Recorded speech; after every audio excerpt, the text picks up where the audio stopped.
Hello. I'm just sending out um, a post saying that I'm streaming, so get that all situated.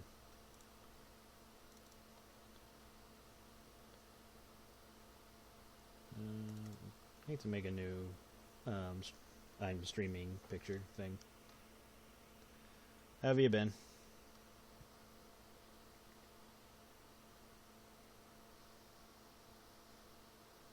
I should put Becky where Banana is. Just have her standing there with her coffee. What the hell? Why is there always an error? Okay, let's try a different one. Okay, that one works. For some reason, the other one doesn't.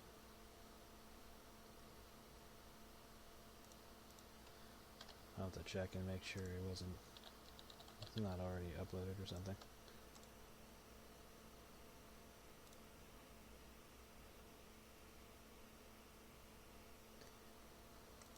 Getting rid of decorations.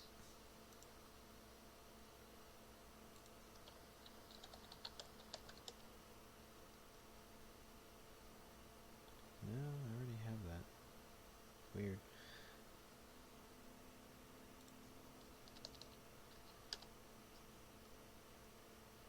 That's the only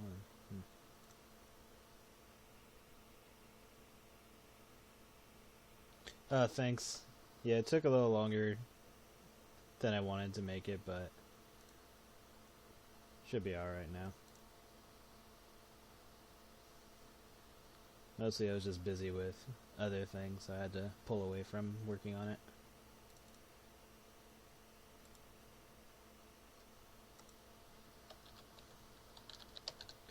Streaming link.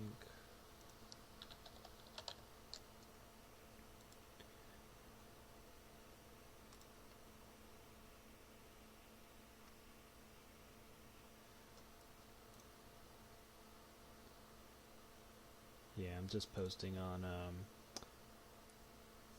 the public sites, just letting people know, hey, I'm doing the thing.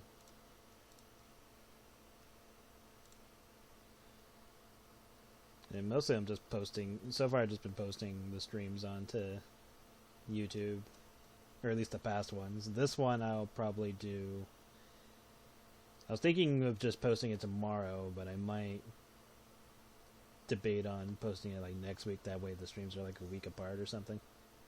But I mean, probably doesn't matter. I'll probably just post it like the day after, that way it's a little bit more consistent. And one more place. Tweets.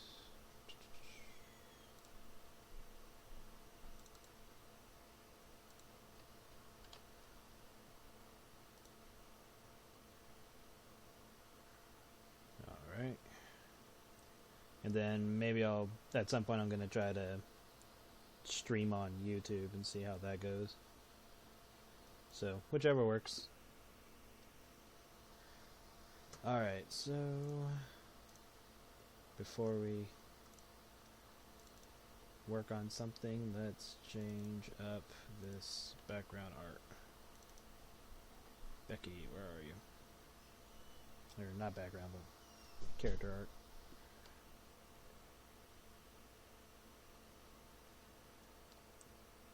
Okay. The only downside with this is that it won't have all the textures and stuff that I use, but that's okay because we're not using it for that. Turn that off, that off. Oh, right. You do that.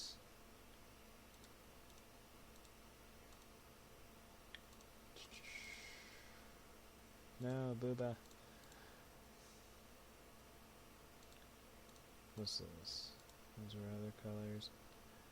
The black is the white's gonna really screw me over. Okay, let's see if I can do this.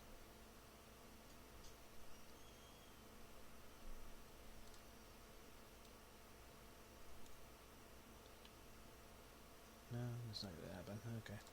Do it the hard way.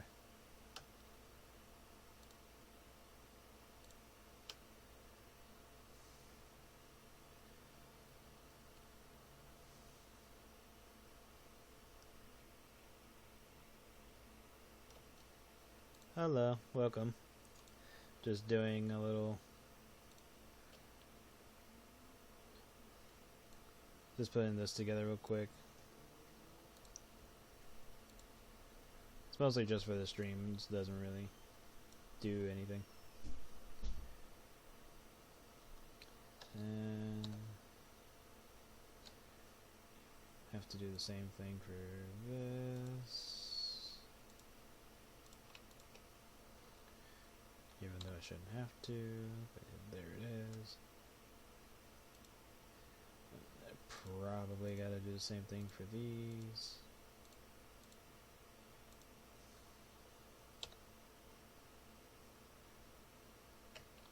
And you know what? This is probably a dumb idea. Unless I do it in Photoshop. So yeah, let's not save that.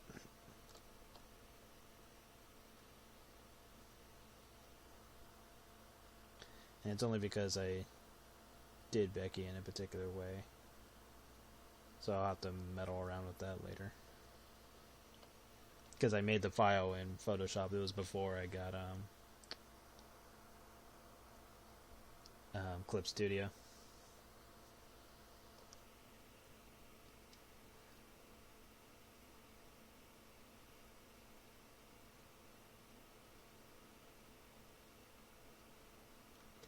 Oh yeah, I need to check that poll. Let me just check it real quick before we get started, just to see who won. Because most of the time I kind of don't look at the polls until the day till the day it closes, just so I'm a little somewhat surprised to see who wins what. So let me just check that real quick. Let's see. Okay, Fat Lovers Club. And the top two are Blake and Luna. So I will be drawing those two. Because remember, I draw 2 pictures for the Fat Lovers Club, not 1.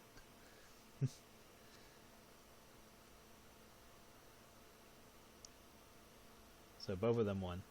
So that'll be fun. And for the final forms, Burning Blaze. Ooh, Lapani wasn't too far behind. But Burning Blaze won that one. So I will be doing those 2 at some point.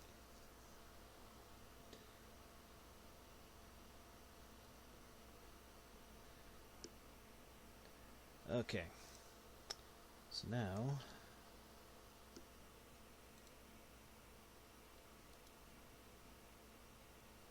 doing Becky in a certain one. Good Jesus.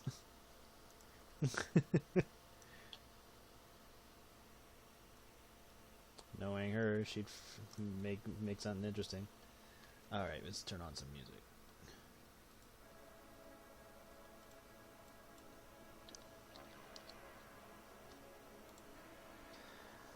Okay, so let's find ourselves something to draw.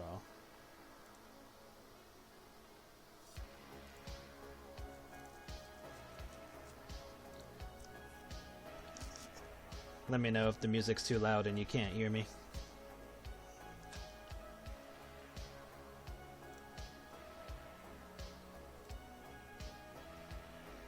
Music's fine. Everyone says it's fine. Yay, nay.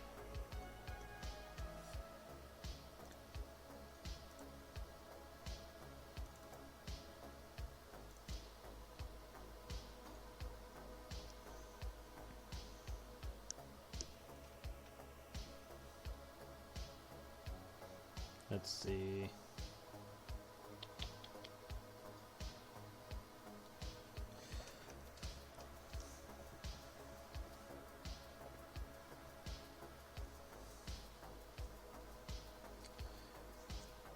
For fun, let's draw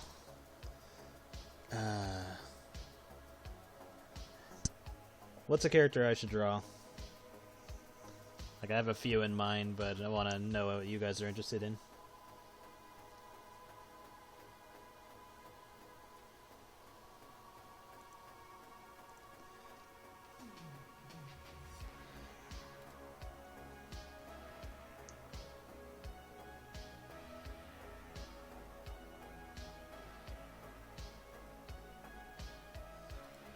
There's quite a number of characters I want to draw. Or maybe I'll just look in my to-do list. I have one of those just in case I run out of characters. I'm like, fuck, who should I draw?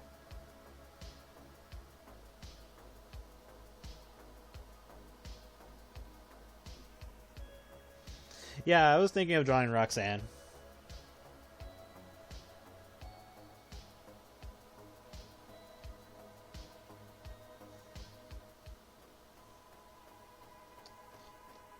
Yeah, I'll do that. And if I want to make a art set with her, I can always draw her in a different pose.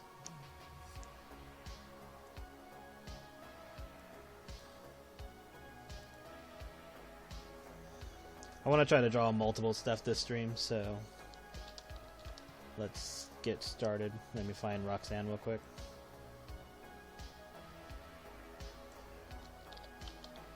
Roxanne.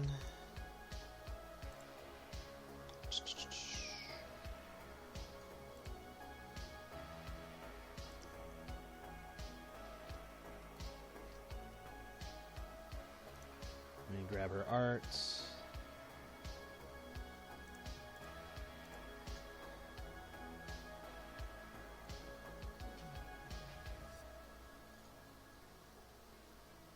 I think she's primarily purple, so I don't have to really worry about that too much.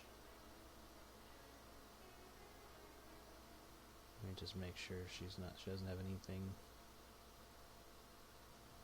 specific that I need to look for. Roxanne.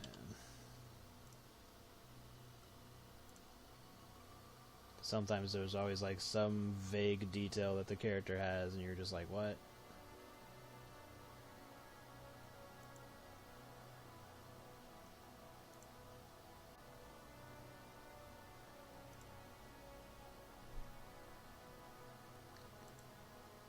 I'll just grab this toy reference just in case.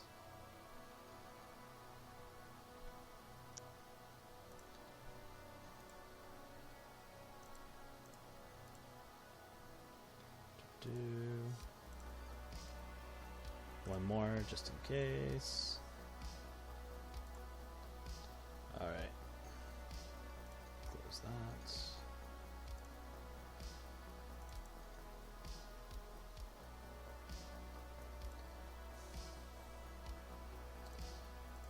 Now just need some random pose.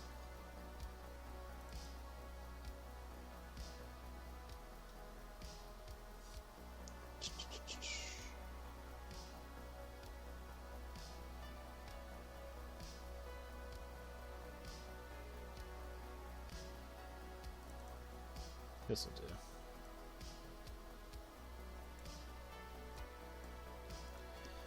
Okay. Hello everybody. Getting started now. So let's do that. Alright.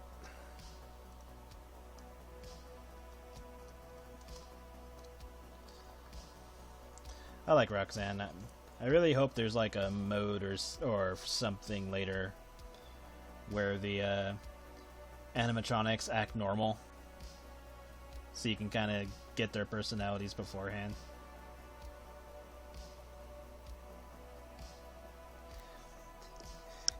Because honestly I think that's the only thing that's been lacking really in Five Nights at Freddy's.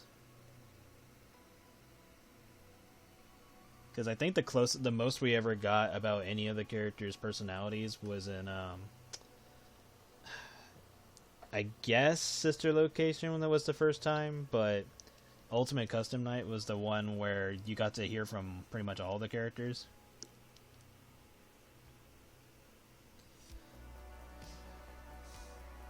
Honestly, I like both Roxys.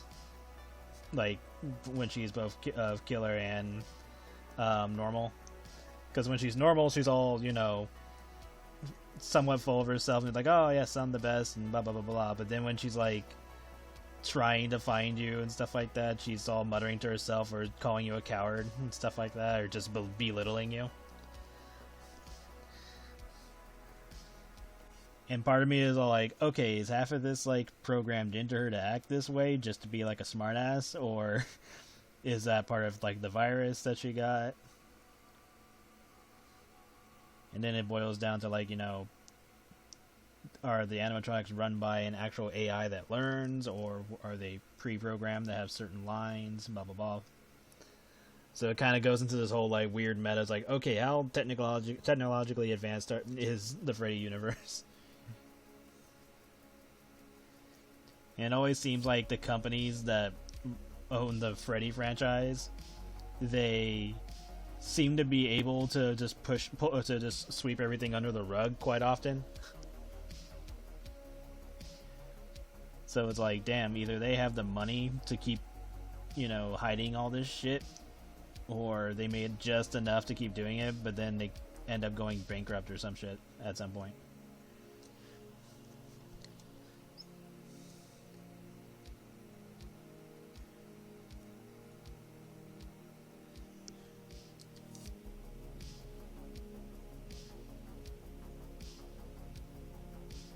Yeah, like pretty much. There's like so much.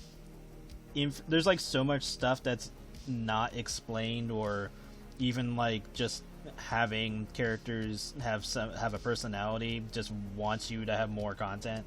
Like especially the part where Freddy goes into the Bonnie Bowl, and he just says that he doesn't go up there too often because he misses Bonnie. And I'm like, okay, so there was a extreme amount of time, or maybe not extreme, but like there was a good amount of time after Bonnie got replaced by Montgomery, that Freddy made the choice of not going into that area for some point, or for a period of time. And you just you want to know more about that at that point.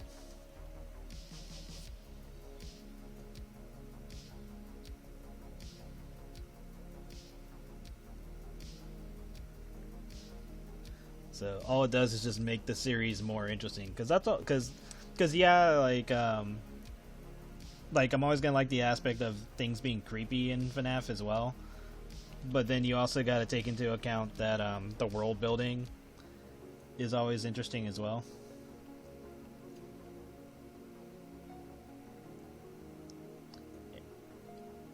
Like I think the game would have been better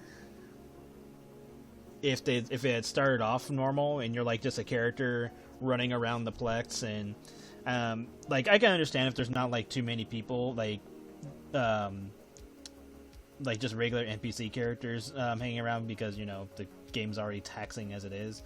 But like you can have like maybe a couple of characters standing around just talking like, oh, they like the pizzeria, or maybe they're making complaints about it because there's always been like constant problems with the service in FNAF games. But yeah, like you can have some NPCs just or some of the customers just making random comments as your character is running around, and get like a few missions here and there that says go get cotton candy, or go get popcorn, go watch a certain show or something, go watch Chica play her guitar, stuff to have you run around. And then later on, that's when the problems start. And then after you've seen like all the characters' personalities and stuff like that, that's when you start seeing them get corrupted.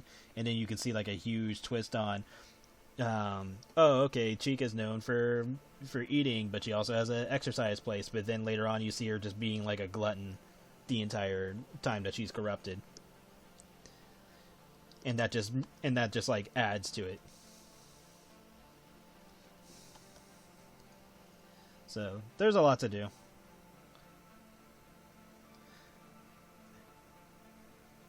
Like I think if I focused more on fan comics, I would probably do like a FNAF side comic of just like characters doing that where they act normal, and then once it gets to the whole corruption thing, that's when you just take their personalities and just twist them.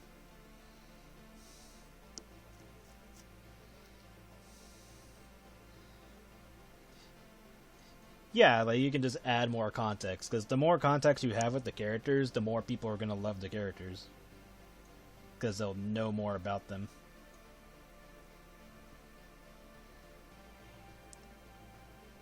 And even though I still like the original story of, the animatronics being possessed by the ghosts of children, all that, um,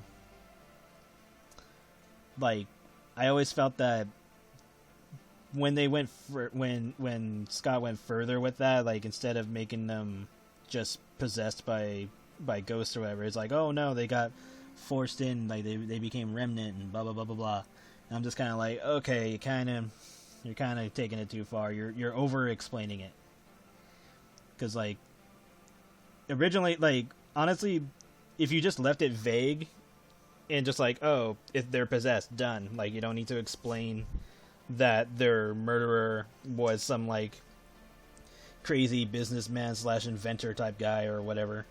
And I'm just kind of like, nah, can we just leave it that there's just some crazy guy, killed children, hid their bodies in the machines, he got caught, sent to jail. Because that's what it was in the first game. It said he got caught. So there wasn't really a need to go super crazy with how the rest of the story goes down. But that's just me. Like, I like to explain things but keep it simple at the same time, if possible.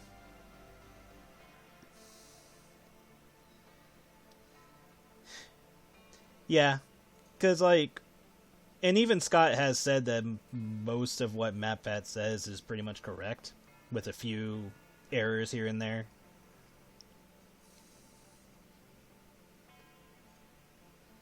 Yeah, the Halloween theme in FNAF 4 wasn't terrible or anything, but the part that got confusing with that was when he started saying that some characters in the Halloween version were canon, but others were not, and I'm just kind of like, is that necessary? Do we need that? But again, he can do whatever he wants. It's his series.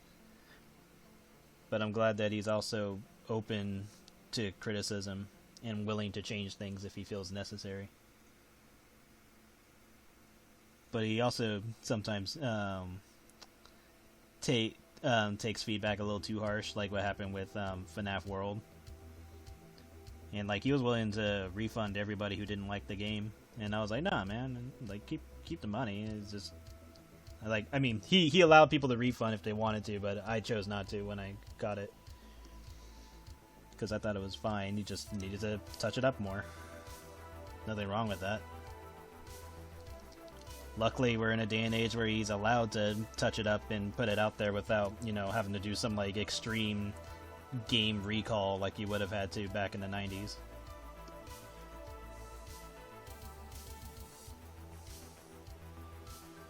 Yeah, there'll probably be more minigames. Because, there's definitely a lot of room to make things better and to fix bugs and stuff like that.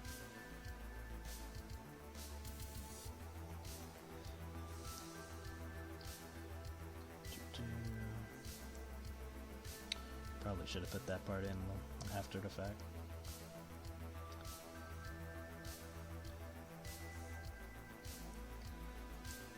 But yeah, I think overall, more information on the characters, like, personality-wise, especially since this time around the animatronics aren't possessed, they're just corrupted by a virus. Which, honestly, that probably makes way more sense than being possessed. But I still think the possessed ones, like, if you were to just leave the possessed animatronics to the original 4 or 5, then the rest being corrupted by a virus would also make sense. So you just have the ghost ones, they do their thing, you beat them or whatever, and then later down the line you just have, like, virus based ones, but, like, maybe occasionally the ghost ones appear, something like that.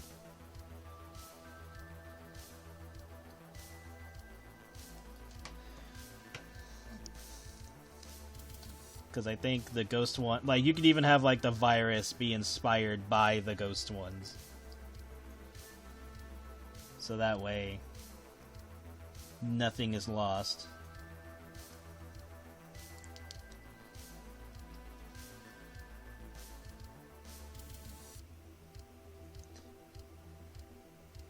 Yeah, if they added more mini games to like the actual areas to each character, I think that would also be an improvement. So like, you know, the Roxy Raceway, you just have like a go-kart match. Like you have to beat Roxy in a race or something. Or like you go through several races and then the last race has Roxy.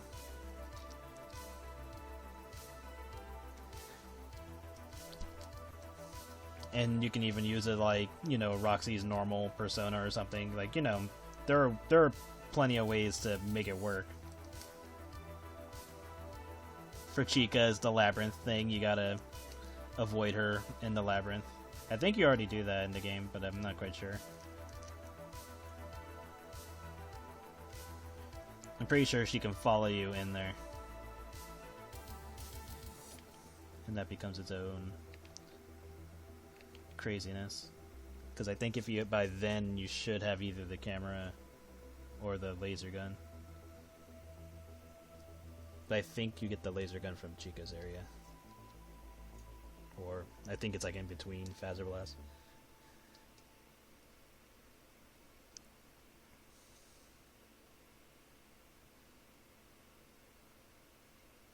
Yeah, that'd be fun. Because Freddy does have a jump scare, so you can always just have him in a friendly game of chase. And he also has the whole, like, reaction to if you shoot him in the eye with a laser. So yeah, you can totally pull that off.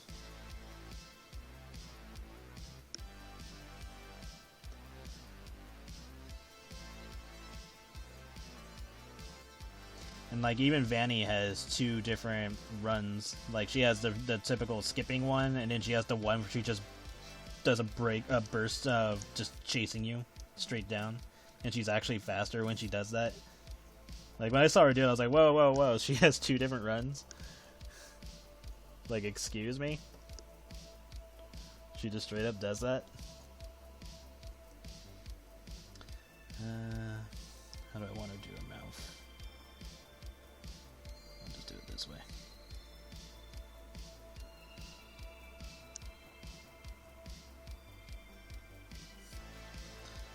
And it's always fun when characters have, like, some other gimmick that you're not aware of.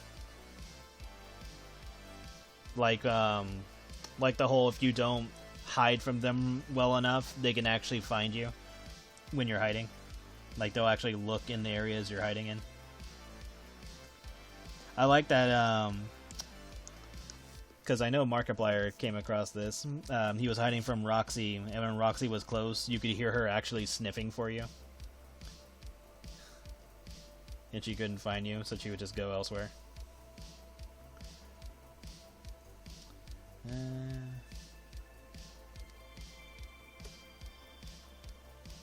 might have done that a little too close.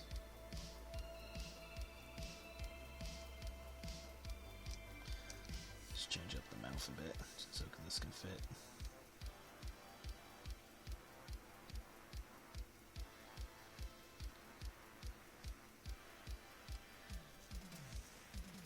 Yeah. Like, it would be cool if you took Freddy to Music Man and watched him dance.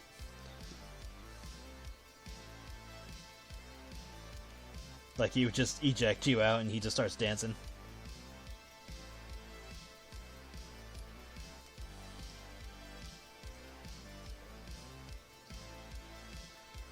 Yeah, glad you could make it, Yen. Welcome. But yeah, there's plenty of content and lore you can use for the characters and still make it work.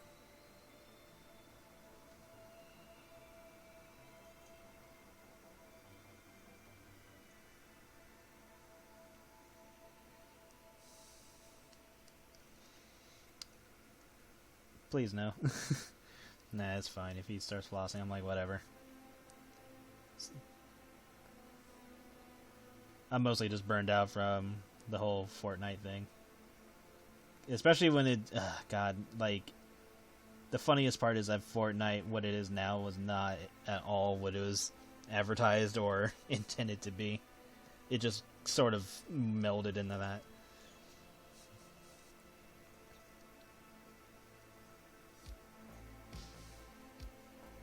Like, they had like a whole storyline and stuff, and then they just completely abandoned all of it.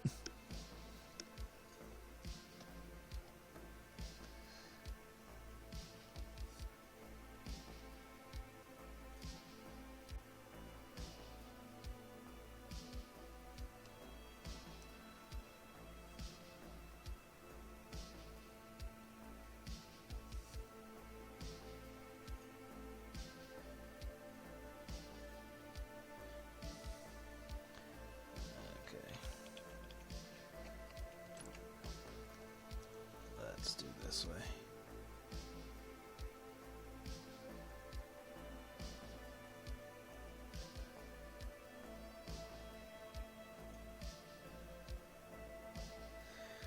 Like, the game itself is pretty much whatever. It's mostly the fandom that, I mean, technically this applies to any fandom of going a little overboard. But I think what the thing with Fortnite is that a lot of childish antics is involved with it, I guess. Like, it's more associated with, like, younger kids are way more involved, I would say, than what you usually perceive with other fan bases. Like, yeah, kids are always going to be part of it in some form, but like, Fortnite is more heavily influenced by it, by kid reactions and other meme-ish reactions than other fandoms. Because not often do you have like the mainline companies contribute to something like that. And if they do, it's like maybe once in a while. Whereas Fortnite, that's kinda its identity at this point.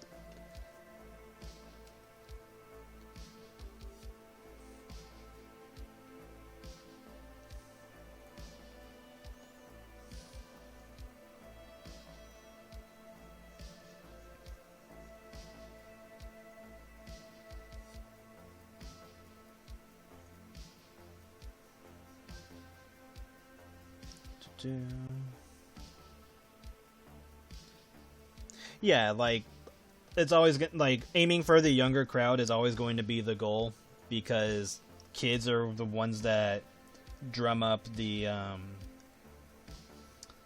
like the talks of the things, and keep people, or make people interested to a degree. Whereas it's the older people who create the content because that's what the kids are interested in, and then that also boosts its popularity, because if the popular people are making videos for it, and then tons of people are watching them, then it just drums up more discussion, and then so on and so forth. Like, you have to balance out the difference between having a kids-based fandom and an adult-based fandom, and then having both of them at the same time, because that's like that's the magic spot, is when you have kids and adults into something at the same time. Because, like, even though people are like, oh, this was made for kids, and it's like, yeah, but the kids aren't the ones buying it, it's the adults. The adults are buying it.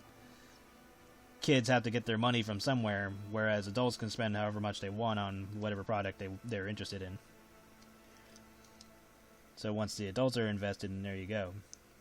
Like, that's pretty much how My Little Pony got fucking crazy, because it's like, they made it for kids, but the adults got super into it, and then the show itself started catering to the adults, because the adults were the ones making up the memes and the shipping of characters and other like vague lore that eventually got used in the show itself.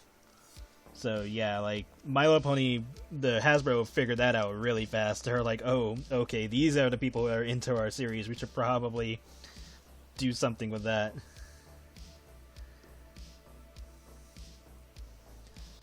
Let me have this open.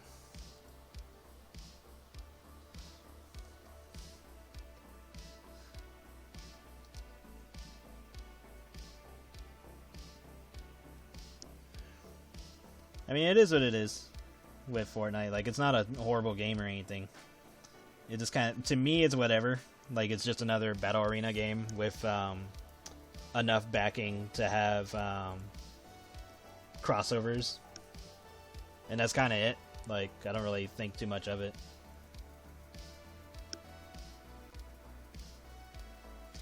Like honestly, the only character that made me somewhat interested in Fortnite was the teddy bear looking character, and that's it.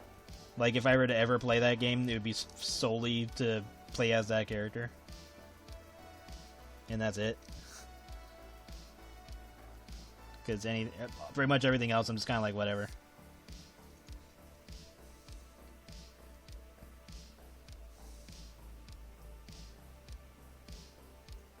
Yeah, it's basically what Pokemon is in general. Because even with the video games, like kids can play the game as like a regular RPG, but then when you start going into the competitive area, um, Pokemon is freaking crazy when it comes to competitive because there's so much math and stuff like that that you gotta take into account of. And then when it comes to the card game, that's its own metaverse.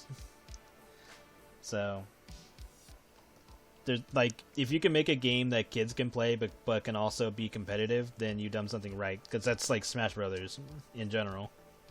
Because like anybody can play Smash Brothers, but it's also a super competitive game where like a whole bunch of technical stuff can happen in it.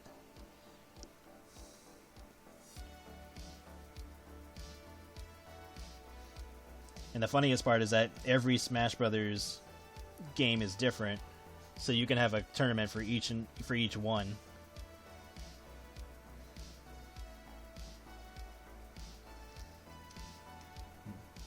Like every game has its own top characters. Every game has its own set of mechanics.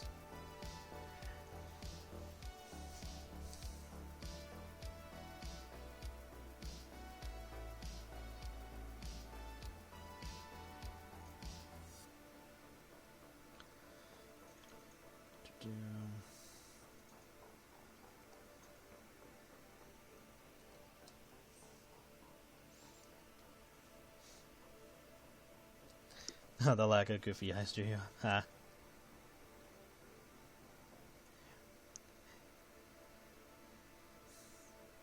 Yeah, I'm just drawing a more casual Roxy.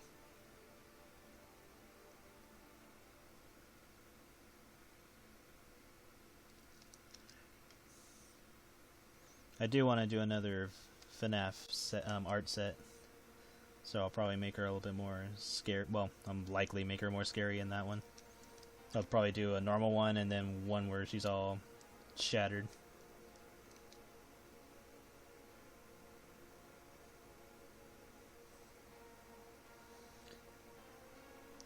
And yeah, like the fan animations of the FNAF characters has always been fun because especially when if you look at the FNAF AR ones, like I like that they make the characters sound as if they're like actual animatronics with the clicking noises when they move. Because it's like, yeah, that'd be something you'd have to really think about if they were here in real life. They'd just be making constant, like, mechanical noises as they roamed around or something. Yeah, her lack of eyes. Heaven forbid that anything happens to her eyes. The only plot hole with Roxy's eyes is that, okay, if she can see through objects, how is she not able to find Gregory? And here's the other thing, like there's like a theory that Gregory could be an animatronic, so like even if that was the case, Roxy was in the game has already been said to be talking to other robots through walls. So if Gregory was a machine, then she should have been able to find him easily. So the only reason she couldn't find him is if it's because he's human, and that's like the only explanation for that.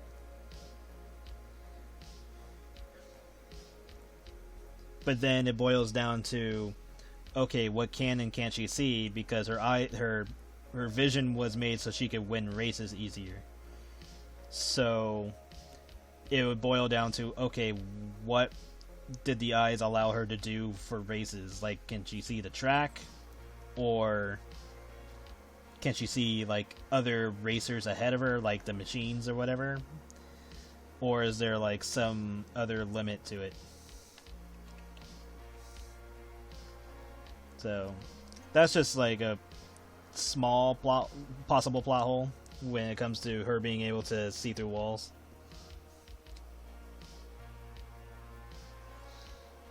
Yeah, that's what I was thinking. It could be just the track itself, but then once you get the eyes for Freddy, Freddy's capable of seeing a whole shit ton of stuff.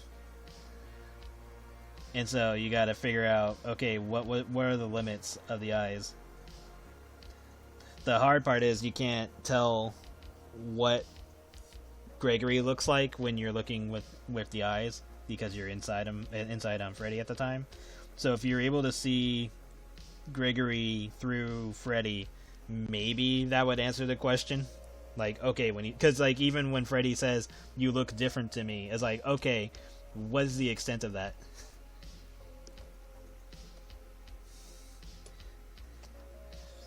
Because we don't know what he means by you look different to me. Is it because he can see just skin and bone, or is Gregory mechanical and Freddy just doesn't say anything because to him mechanical stuff is normal? So actually, let me grab another reference.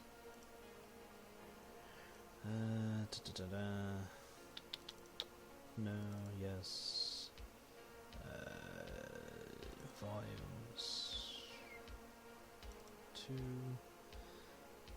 Who's a good one? Yeah, Bonnie. I'll grab Bonnie.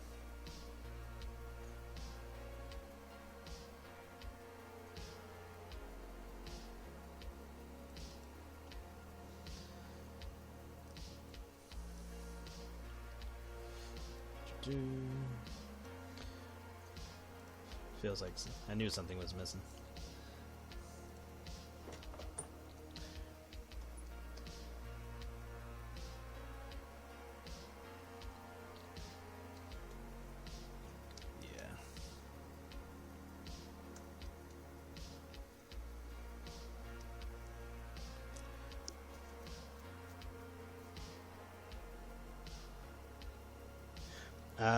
Aside from opening certain gates that you can't go through, it also stuns animatronics while you're in Freddy.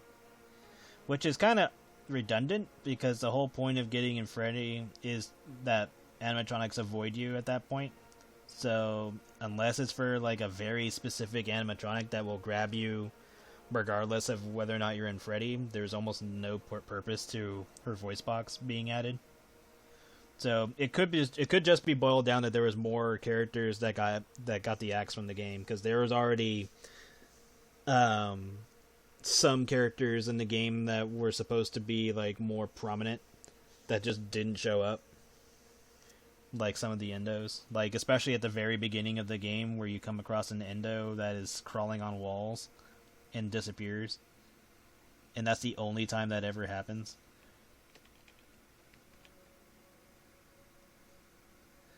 So I think just a lot of content got the axe for whatever reason. So hopefully if they make DLC, some of it will be adding content that got the axe, and then others will be like new content or extra content.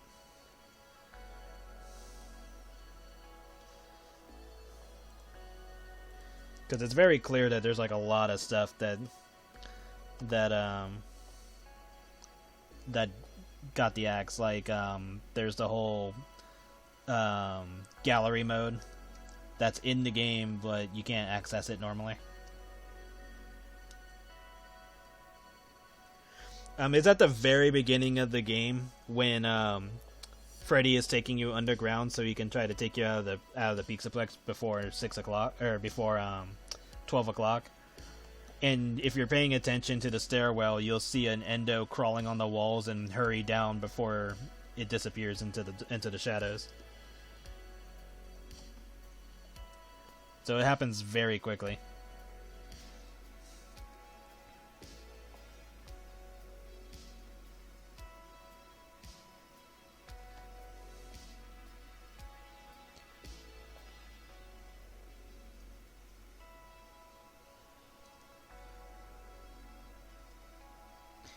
And then I like the beginning part where you just see all the animatronics just kind of chilling in their rooms. And then you have that one dialogue where I think it's shortly after you save Freddy from being in the parts and service area, and you have to go through Roxy's room in order to leave. And you come across Roxy's crying, and she, it's the whole, she's not a loser thing. And then, she tells Freddy, like, when you go in there as Freddy, she tells him to get out of her room. And I'm like, okay, so she's clearly, like, she clearly has, like, a teenage type of mentality. Or she just acts like a teenager. So I'm like, okay, I would really like to know more about these characters' personalities. Because little things like that is just so random and interesting, especially when it's like, oh, you're corrupted by a virus, you should be looking for a kid right now, why are you in your room crying? So it's like, okay, so they aren't fully corrupted, or they still retain their personality, but, like, once Gregory is involved, they have to, like, completely ignore how they act and all that. So it just, again, it makes the characters more and more interesting to think about.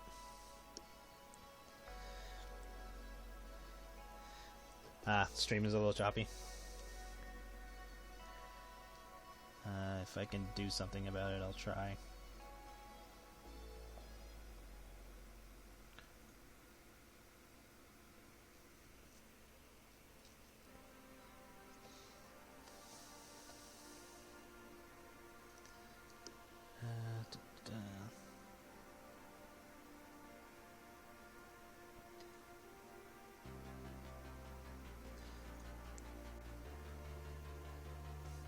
But yeah, there's just there's a lot of potential with the game. And yeah, I had a choppy start, but I think overall it's still in a good spot, and they just, fix the bugs and then add more content. That's pretty much it.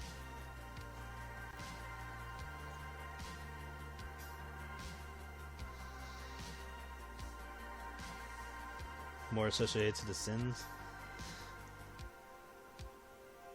No, there's not enough of them to really represent all the sins. And a lot of them don't really make too much sense. Like obviously Chica would be gluttony. But when it comes to the others, it's kind of like, okay, you really gotta pick apart who's who at a certain point in time, because then it doesn't stay in one game. It would spread out to several.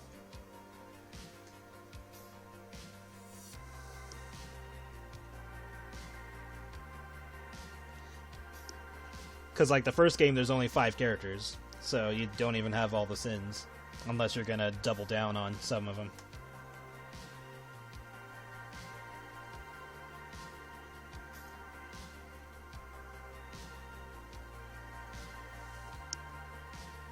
For Security Breach in particular, I mean, again, it's still only a few characters, because you only got the four main ones, and then you'd have to go into whether or not other ones count, and then who's what. Like, is this only delegated to the animatronics? Do the humans count?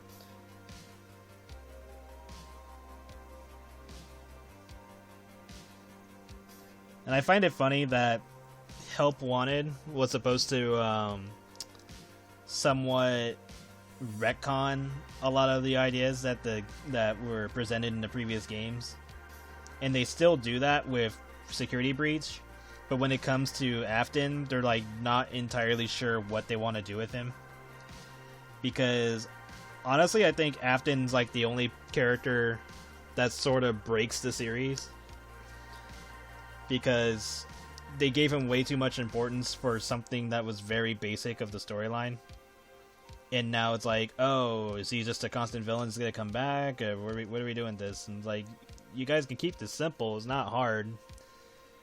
But I think it's just overcomplicated when he's involved. Like, when it's something simple, then the story is pretty easy to take in. You're just like, okay, if you ignore Afton and you just go into like the basic premise of security breach, it's like, okay, and a virus is uploaded, which causes all of the animatronics to go crazy, and then that's kind of it. Because even then, there's no explanation on why the animatronics are going after Gregory specifically, other than Vanny initiating the security things, like, hey, there's a kid there. Well, Vanessa, I should say, saying, hey, the kid's running around in the Plex. I already alerted the other animatronics, so they're in a security mode too, so they're all just looking for you for that reason.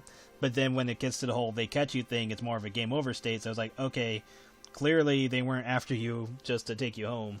So it feels like there's some information missing in between whether or not the animatronics were initially supposed to be helping you, and then something bad happens, or it was just always a corrupted state.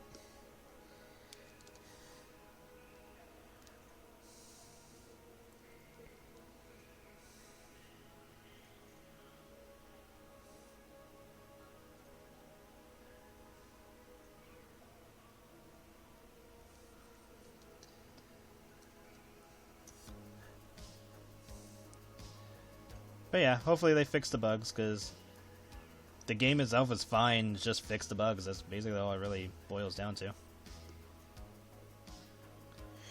Yeah, it's almost like Mega Man, where Afton is basically just Sigma.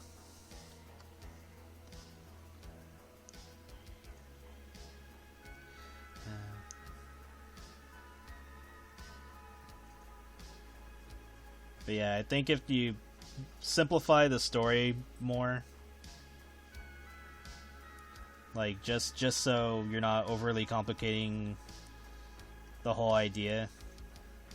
Like, even though as interesting as the Blob looked in the game, honestly, I thought the Blob was kind of like one of the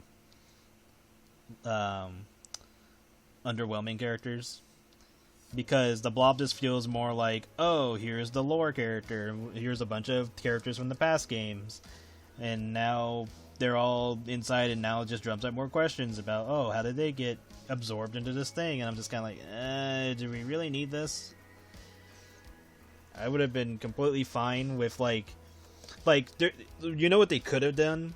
Like, in the part where you have to go under, and that's where you find Afton in the Blob thing, what they could have done is you find all of the older animatronics from the original game, and they're all, like, you know, broke down and stuff, like, kind of like Withered, but more just age took them, sort of thing. And after you, like, turn on the generators, because for whatever reason you gotta turn on the generators to get inside, like, it activates the pizzeria, and then you just end up playing the original FNAF, but you have to run around and be more active at it, because, you know, you're playing as Gregory. And then just give them all, like, their old mechanics, but, like, make them more decrepit when they're roaming around. Like, you just see them, like, staggering and glitching out and stuff like that. Like, they could have did that. And then it would just boil down to whether or not they are possessed, or if it's just like their programming is still active and they have just enough power to still do that particular mission. And then at the end of it, like, they all just deactivate, and then you leave, and then you can have, like, an ending cutscene where it goes back to that pizzeria and you see them all turn on again to indicate that they're still possessed or something.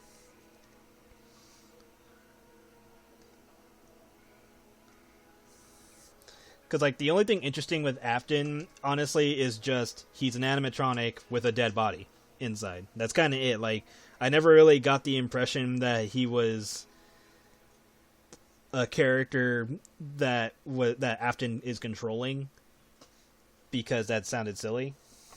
Because in the original games that he appears in, he's just acting like an animatronic. He's attracted by sound. You know, he'll go towards it, and that's kind of his thing. Whereas in later games, they made it seem like, oh, he can control it, when that wasn't the case before.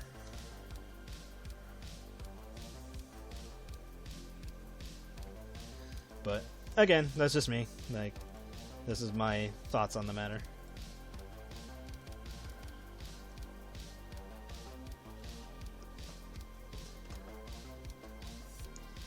Because that's what you kind of have to do with legacy characters. You gotta make them still interesting enough to stick around, rather than just, oh, this is the villain. He's the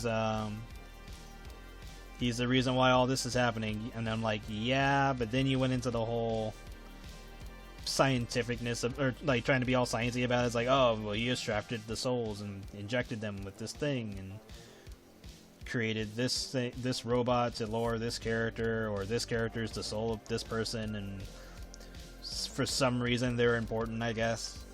Like with the whole daughter becoming what's her name? Why am I blanking on her name? Yeah.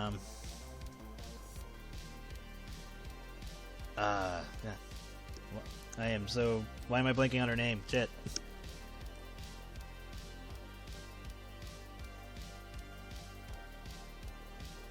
It's Elizabeth Athon, but she becomes... Oh my god, why am I blanking on her name?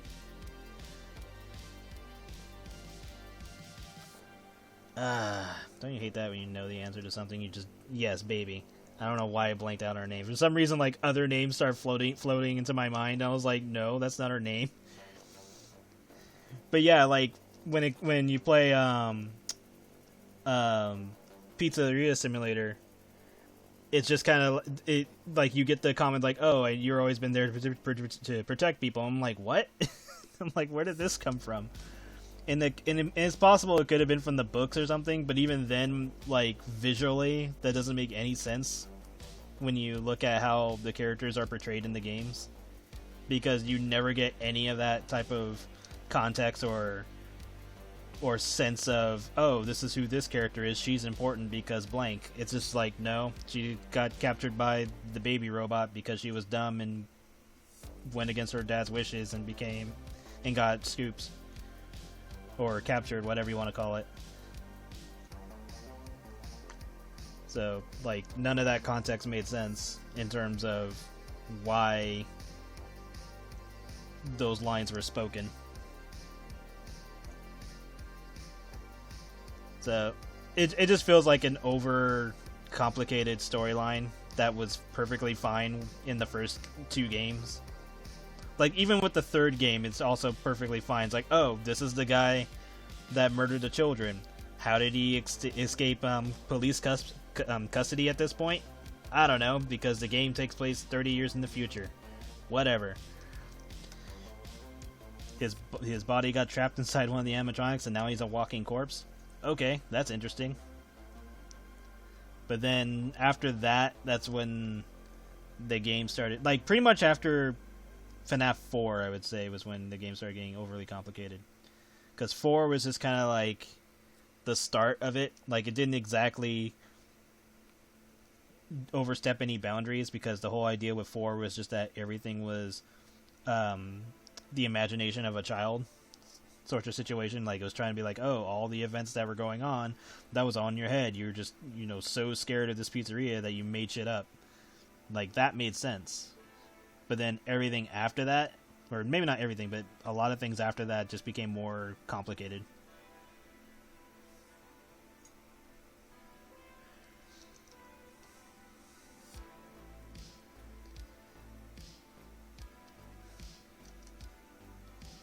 But, I don't know. Like, I know I'm talking a lot about the series. I'm mostly just talking so much because I like it enough where I would put in this kind of effort to tweak the story a bit, just enough so it's like keep the whole animatronics being possessed by ghosts thing, because that was honestly the one of the better parts of the series. And then if you want to do anything else with like future animatronics, instead of just saying, oh, it's the souls being recycled over and over and over, just do what FNAF Security Breach did and just make a virus that corrupted them. That's because that's the whole premise of that, and it makes sense.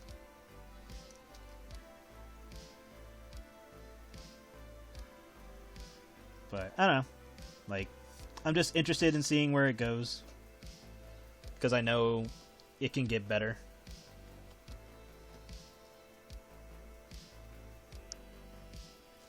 Hello.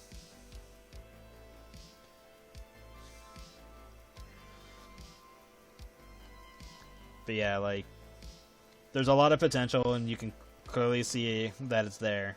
And the way Scott does things shows that he has a lot of passion about it. So, I'm sure he's aware of... And I'm pretty sure that's why he made Help Wanted in the first place, because he knew that the storyline became super complicated.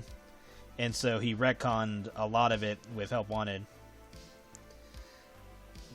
And then went to the whole virus idea, which was a good move. They didn't really explain how, at least I don't think they did, about how Afton's consciousness got into the machinery, unless it had to do with the whole him being stuck in a animatronic suit, and that's what got salvaged to be used for the chips and all that stuff, for the data. But other than that, yeah, I mean, that was a nice soft reboot for the series. It's like, okay, this got complicated. Let's just say that all the previous games were made by some crazy man. Some of the information in the old games are true, some of it not. So that way you can pick and choose which storyline or which information is true, and then move on from there. He kind of tried to do that in 4 because like the idea for 4 was the possibility that it was all going to be just a dream type of thing, or like it was all just a kid's imagination. But then he decided against it and just didn't go through with it, because I think because you have to admit, like, anytime a really interesting story goes on and then you just find out it was all a dream, it kind of sucks the wind out of the story itself, because it's like, oh, we had all these passionate moments and stuff like that, or oh, these important things happened, and then you just find out, no, it was all a dream, none of this happened, it was all fake. So I think he understood that and just decided not to go through with that, which, yeah, I mean, I probably would have done that too if that was what I was going to do. It's like, oh, this was on a dream. It's like, unless I establish it's a dream from the beginning, it's kind of like, nah. Because there's like a lot too much happened for it to be a dream.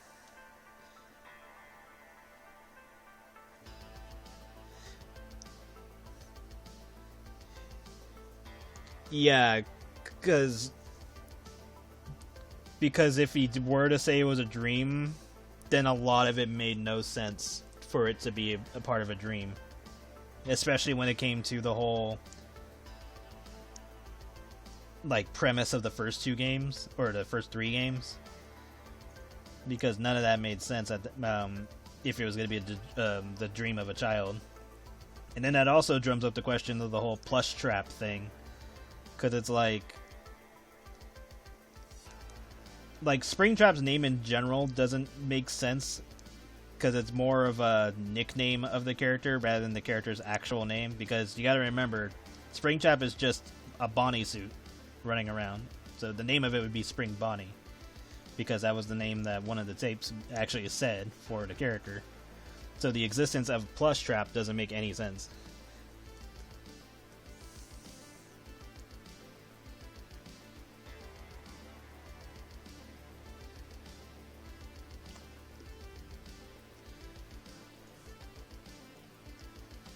And then, again, that just leans in more of the, like, if you're gonna continue it on with the FNAF 4 storyline, then it's just more about, okay, this is part of the dream, or part of the imagination of a child trying to put all this stuff together. And it slowly doesn't make any sense. Unless you say that it's a dream, but then you gotta explain, okay, if it was a dream, then why did all these other things happen? So yeah, the whole trying to say it was a dream was pretty much being stuck between a rock and a hard place. Because there was just no good way of playing that out. Okay, looks like Roxanne wears short shorts.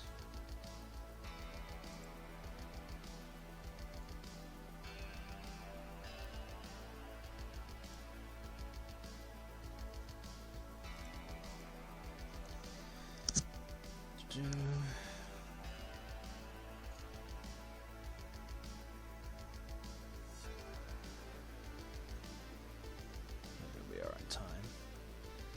Damn, it's already almost been an hour.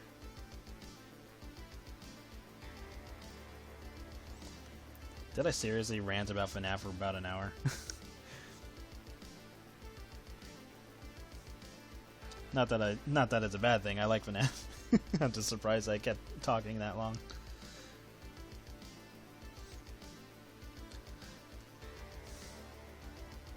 Funniest thing is I don't normally talk this much.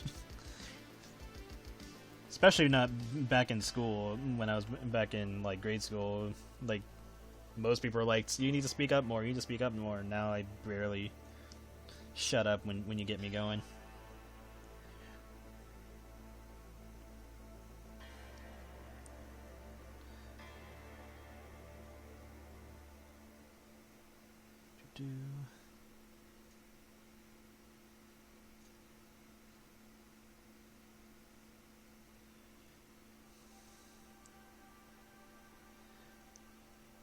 But yeah, like overall, I still like FNAF's basic storyline. It's mostly just the like extra unnecessary parts that I'm just kind of like, okay, shrug at. But I think it's good overall for what it is.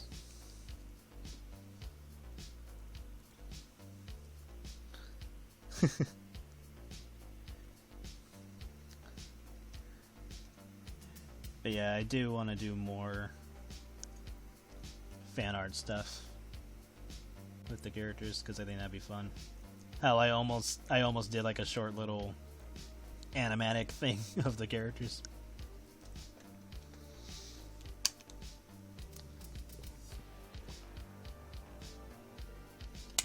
It was just gonna be like the basic meme stuff that's been going on because I thought they were all funny and interesting.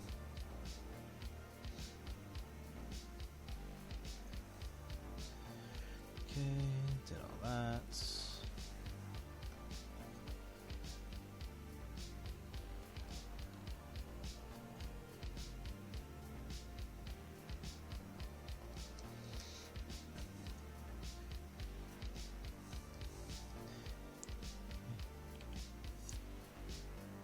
And then it's a kind of a good thing that they did retcon some stuff because one of the other questions was like, okay, what happened to Funtime Chica?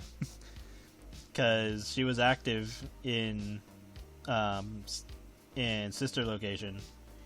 She just didn't appear because she was in a different area or a different location.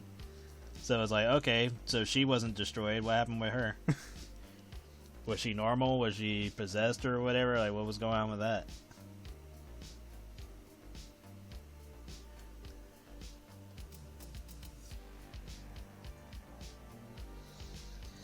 Yeah, because I think you have to like check the data or something like that, and it's like Chica's play area or something like that. Yeah, like you have to actually go into like the data of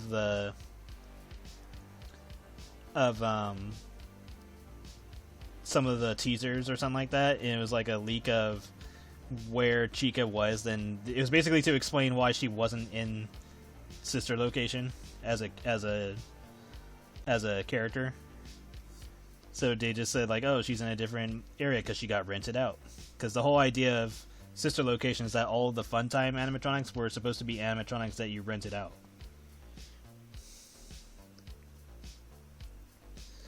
And so now my question was, okay, that's interesting. So where is she now?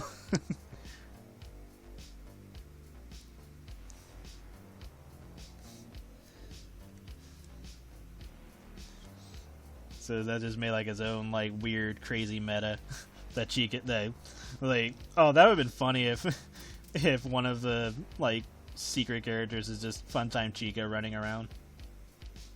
Just being spooky.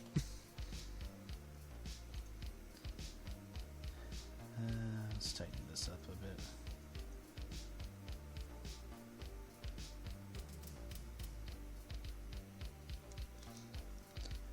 Because there's like nothing. There's like zero.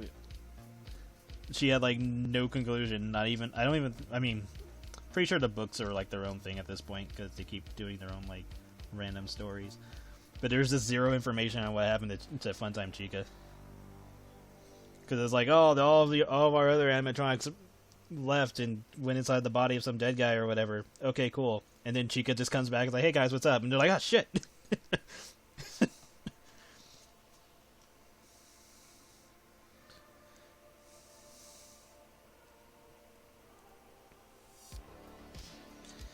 Yeah, the guidebook gives you like a whole bunch of other information. And then like apparently the newest guidebook says, "Hey, how come all the animatronics how come all the Phantom animatronics were burned in FNAF 3 despite there not being a fire prior to that situation?" And I know MatBat brought that up cuz he's like, "Well, great. Now that's something I gotta fucking think about." And it just made me laugh. Cuz I'm just like, "Yep, that's what happens."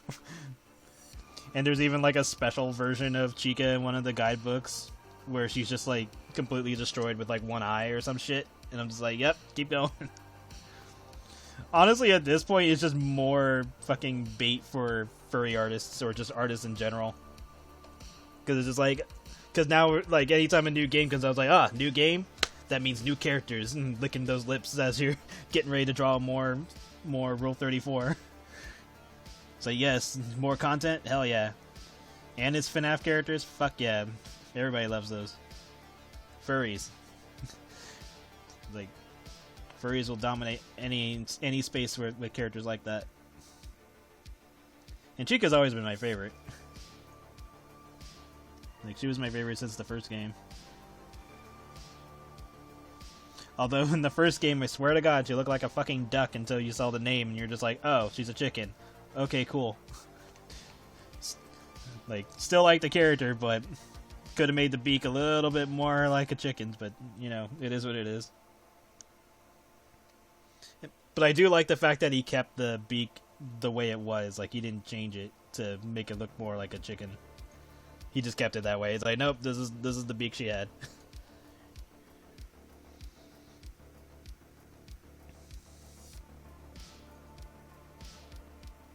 So I appreciate the attention to detail.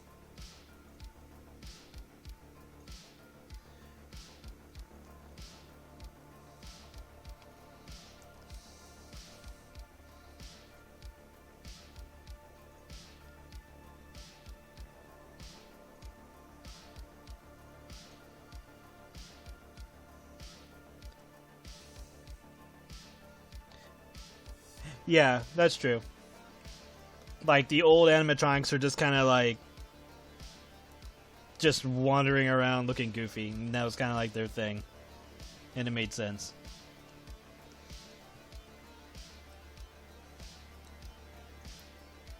And the parts that made them interesting was when you found all the hidden lore in the game, because then it just drummed up questions. You're like, wait, like, especially the part where you find out, like, oh yeah, his pizzeria had dead kids and shit, and you're just like, excuse me, what? And it just made things more and more interesting. Especially, like, once the characters catch you, and you don't notice because you're using the camera, and they start, like, wheezing or gasping or gargling in your ear. And you're just like, oh shit. Yeah,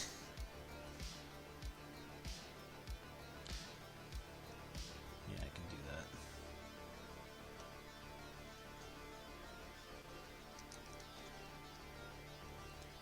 Oh yeah, I should probably save.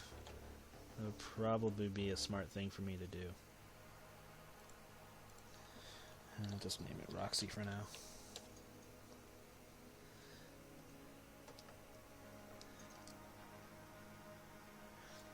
There's one bad habit that I have is not saving right away. Like, sometimes I'll work on something for hours and then look up and be like, oh shit, I never saved this thing once. I should probably do that. But luckily I do have the habit of, if I need to step away for whatever reason, I save it first. So there's that. But sometimes I'll just stay here for hours and just draw, not even thinking. Okay, did that. What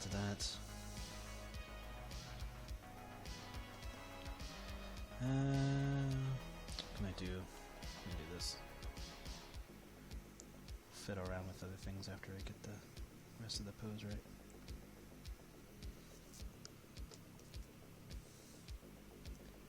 Yeah.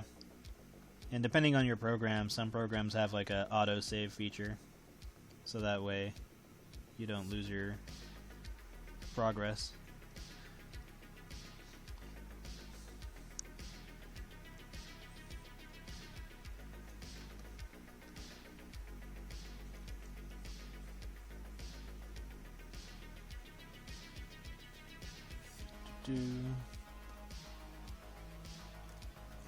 Yeah. I think they've gotten wise of, hey, let's just put in an autosave or a temporary save so that way nobody loses anything.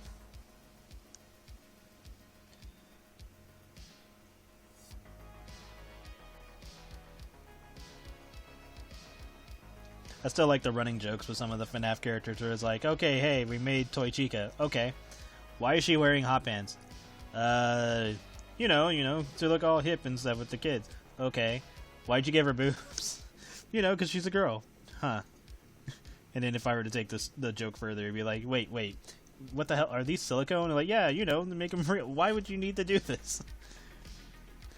And then finally you just have that one guy being like, look, we just wanted to give the bird fucking tits, okay?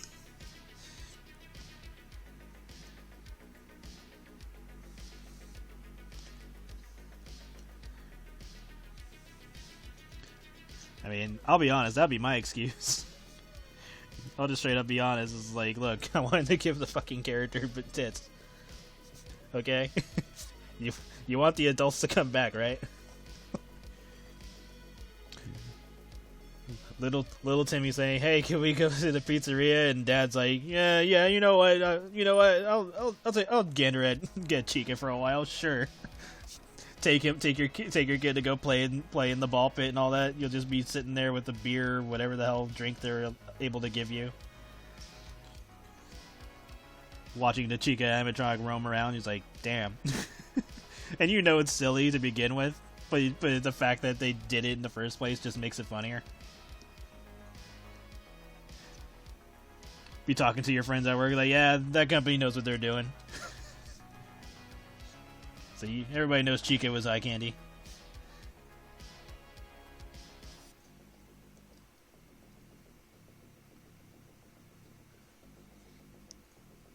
And then that's why older Chica is considered like the fat Chica. And then the funniest part is when they made already 8 Chica character in the FNAF, Freddy in Space game. So that shit just made it funnier. It's like, they know Chica's the fat fetish character. They're not dumb.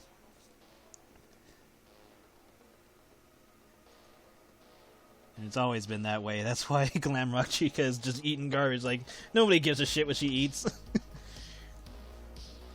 Yeah, your wife comes to see you. She's like, "You've been with that bird again, haven't you?" He's like, "No." It's like, "No, sweetie, no, I haven't." She's like, "Oh yeah, what's this?" And she takes off cupcake frosting off your shoulder. Because you decided to give Chica a hug or a feel, whatever the hell you decided to do that day. Just makes it funnier. Yeah, it's like, Chica just gets me, you know? She comes over, she brings me pizza, she has that cupcake in her hand, you know? She's all happy and cheery, she understands me. Maybe if somebody around this house would make me a cupcake every once in a while, I wouldn't have to go over there, would I? Oh god, if you get me on a fucking tangent with jokes and stuff like that, I will keep going forever. Just make this whole made-up scenario. Yeah, and that's why security breach is a thing. It's like, honey, they got a new pizzeria. Why? We have the old one. It's like, no, this one's better. It's like, how's it better? You go there, and then there's Roxy. And she's like, you son of a bitch. And not only do you have Roxy, you got Chica too.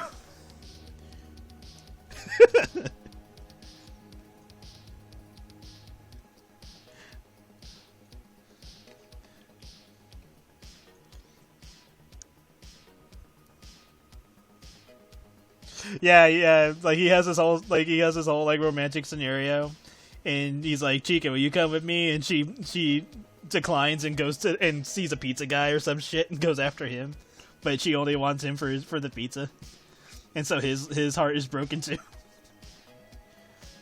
not realizing that Chica only likes one thing.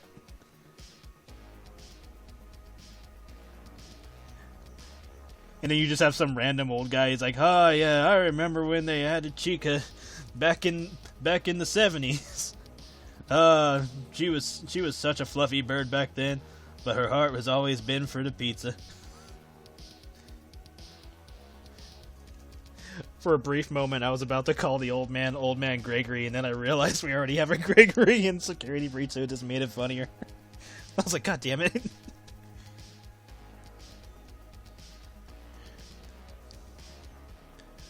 Right? And the fact that Chica's attracted to the Monty mystery mix just tells me, oh, the mystery mix is just fucking pizza. They cram the pizza into the fucking mystery mix and make whatever fucking contraption they make out of it.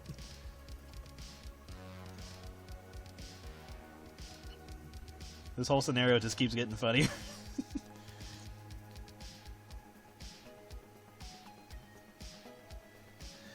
Oh god.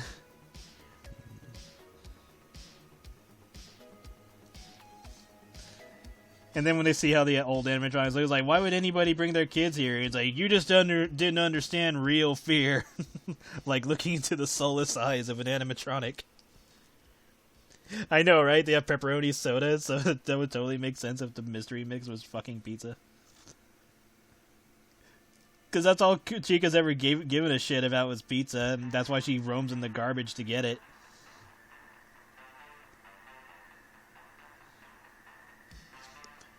She roams around to the point where they actually have to lock up all of their food-related stuff, because Chica will just break in.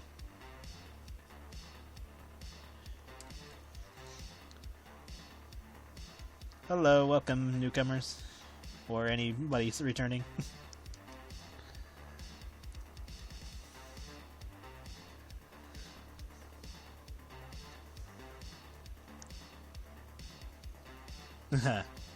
Mix a sausage with pizza. And I love how in the game they do the whole Chuck E. Cheese rumor where everyone thought that they were recycling pizza. And so in the game, in Security Breach, you can find a bag where they do that, where it's like, oh, like my pizza looked like it was coming with different slices. It was different shapes, and one of them had different toppings. What the hell? Are you guys recycling pizza from the garbage? And I was just laughing. I was like, oh my god, that's actually in the game. Like all of the little hidden lore stuff from the duffel bags in Security Breach are great. Like every time you pick those up, I'm just like, oh cool, what random tidbit of knowledge am I gonna get? And one of them is just some guy talking shit on one of his coworkers. He's all like, Dave sucks, fire Dave. It's like, that's it. I was like, what? He's just talking shit. Yeah, honestly, the duffel bags are like the best items in the game, or the best content in the game so far. Like all of the other items that you get are nice, but they don't really add much.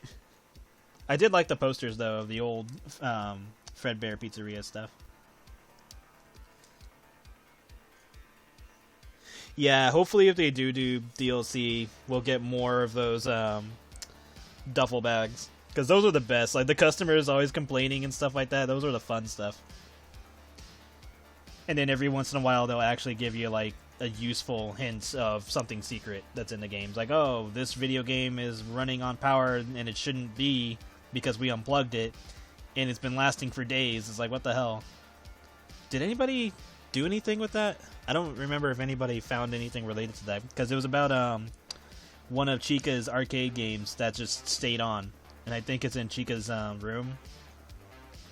And I don't know if anyone's messed with that or figured anything out with that yet.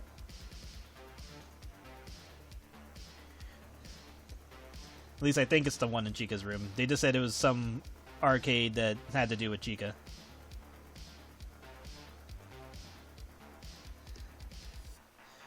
Yeah, like, I don't even know if anybody, like, doubled back to find out. To bring you the hoodie? Probably. But, like, the whole, like, the game is on when it's not plugged in made it sound like there was something more to it. Because the game straight up tells you, oh, there's 3 Princess Quest games, and you have to go play them all to get one of the endings. Like, that made sense. So I'm just curious on if that little tidbit of information is there to tell you something else.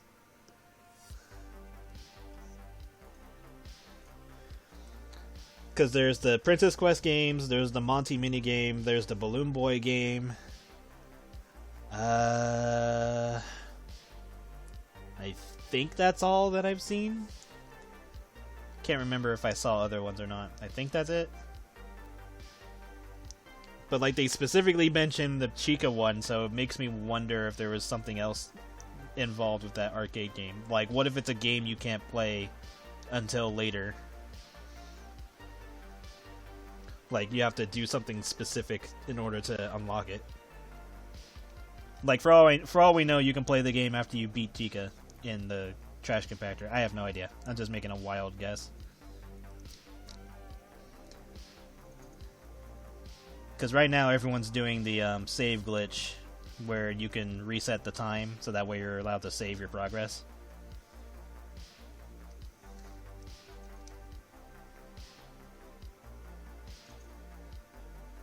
Which hopefully they honestly, if they don't take out that glitch and just leave it in there, that would actually make up for the whole, like, oh, you can't save after you get to the end, and it's like, no, if you do this glitch then it just resets time and now you can save again. Like, if that's intentionally left in to accommodate for that kind of decision, then that actually makes it better. Because it's like, okay, it was a glitch at first, but they left it in there because now you have the ability to save. So hopefully they leave that in and they don't fix that. Because if they do fix it, then honestly I think they should just allow the player to save, because it makes no sense to have a collectathon game but you can't, like, what's the point of collecting if you can't save?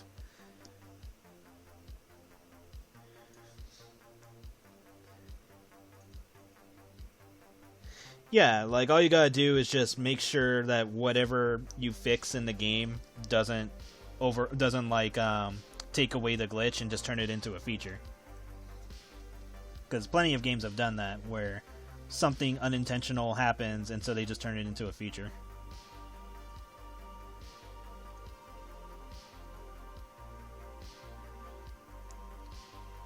Because that was a thing in Skullgirls, where there was a one of the characters' taunts would make Parasol's taunt would make RoboFortune explode when you did her countdown super. So they just turned it into a feature because it was originally a glitch. So it's like, oh, if you team up these 2 characters and you use Parasol's taunt, then you'll have her explode. I was like, oh, okay, that's useful. Because it would just, like, because RoboFortune's countdown, I think, would start from 10 and go to 0.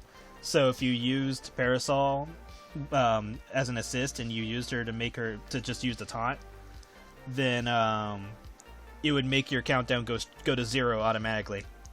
So you could just explode whenever you wanted to within the time frame. So I was like, okay, that's cool. And some people would use that for some combos. So it was pretty fun when they did that.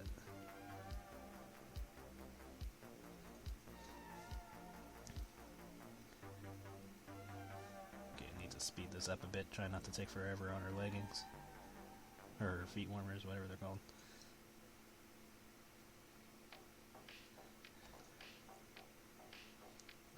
But yeah, like, or even at the very least, make like saving an item, like that you'd have to, like, oh, saving's disabled after you get to the 6 a.m. end of the game, and you find out that it's an item or something. Like you just got to get a chip from somewhere so you can unlock the saving ability again, and then put your character through, like, you know, just a really creepy area. I don't know, put in Chica, like broken Chica or Shadow Chica and some endos or something. I don't know. Like, it's not a difficult thing to do, just make it interesting. Yeah, I like that Chicas were asymmetric, because it's just like, oh, okay, hers are pink and green, and you're like, okay, she seems the type to do that. Not give a shit.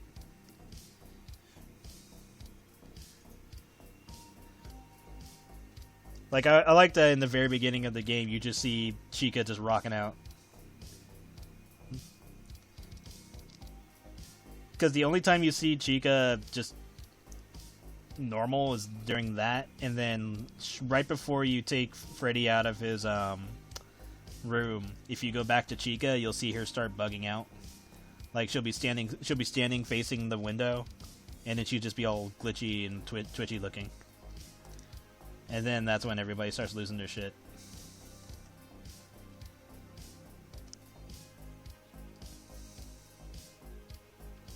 She stole Monty's leg.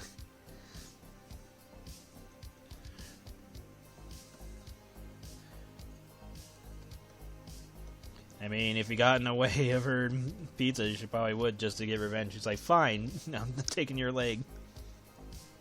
He's like, Chica, come back. Just leaves. Puts it on herself later, just to remind Monty.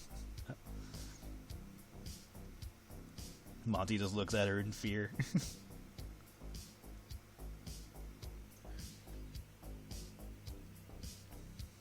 I know, right? First his arms and then his legs. Erase this now.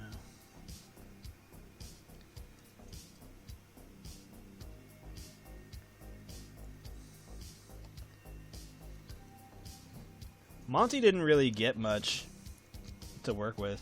Like, we didn't really see much personality from him. Other than he's like a bruiser. There's like a rumor that potentially his endo or whatever is Bonnie's, because of how he's able to jump so high.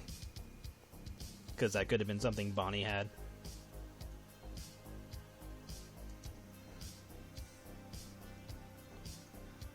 But hopefully, I mean, Scott's been putting in extra content since FNAF 4, so there's likely going to be some extra content for Security Breach.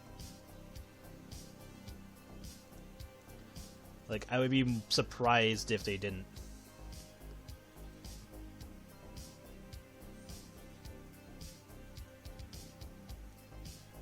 Honestly, the most interesting part about Monty is after you defeat him in the boss battle, and a security bot spots you, and there's a chance that he actually shows up, and he's just like crawling on the ground trying to get to you, and I'm just like, what? That part was always interesting.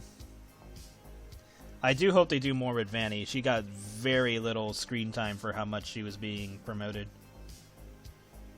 Especially when you look at the teaser trailer, because the areas that they use in the teaser trailers show up in the game's data. They're just not accessible.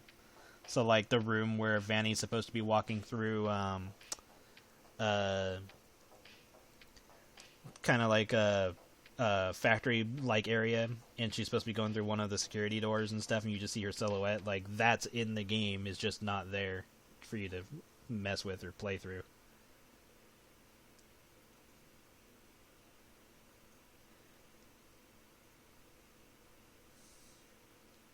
Yeah, the sad part is you can stun him while he's broken, and he just starts screaming. I was like, okay, this is messed up, because it made sense why you couldn't stun him, because he wore glasses. But after he loses the glasses and you stun him, it just sounds cruel, like you're just torturing him at that point. Because it's like, you can't catch me. You just start shooting him in the eyes.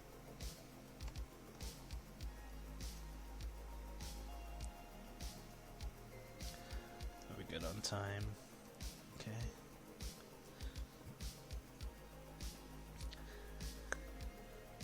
Yeah, like, honestly, that sounds way cooler, where it should be where if you're in an area too long, that's when she just starts showing up.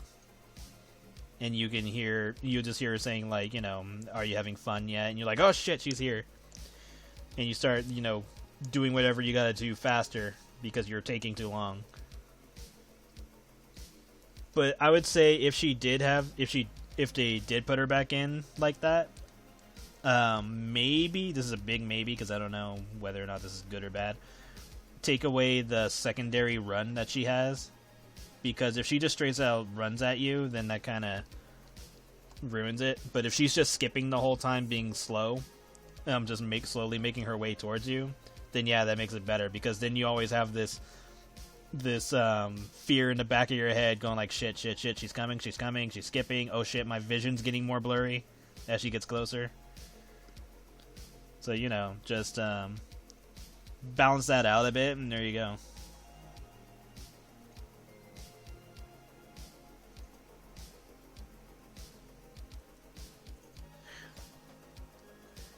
Yeah, like, it's not a bad design to have her do that. I just wonder why it got cut.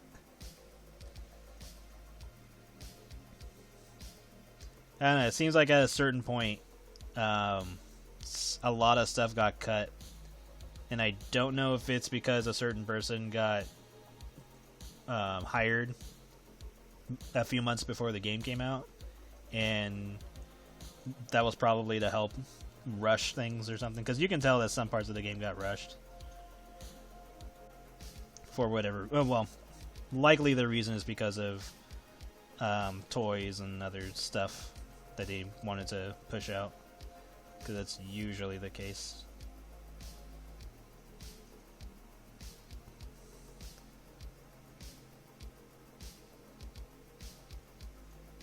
But yeah. Hopefully they're able to add in the stuff that they wanted to have in the game back in. New content to help clarify a few things, and also, you know, just add more content.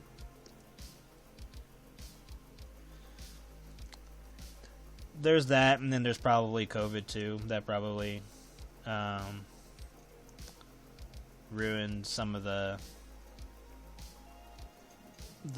scheduling, so there's also that to consider.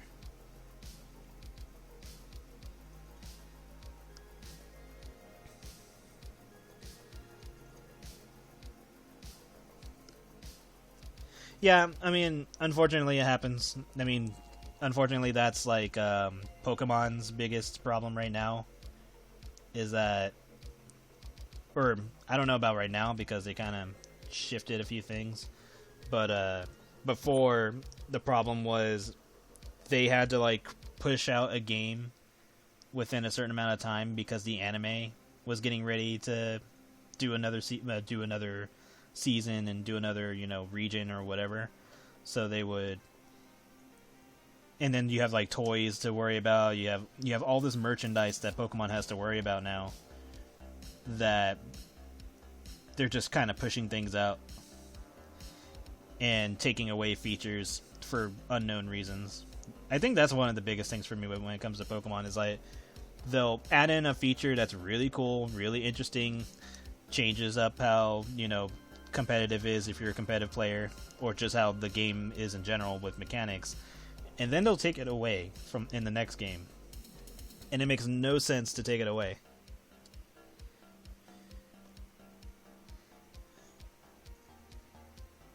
Like, Mega Evolutions was cool.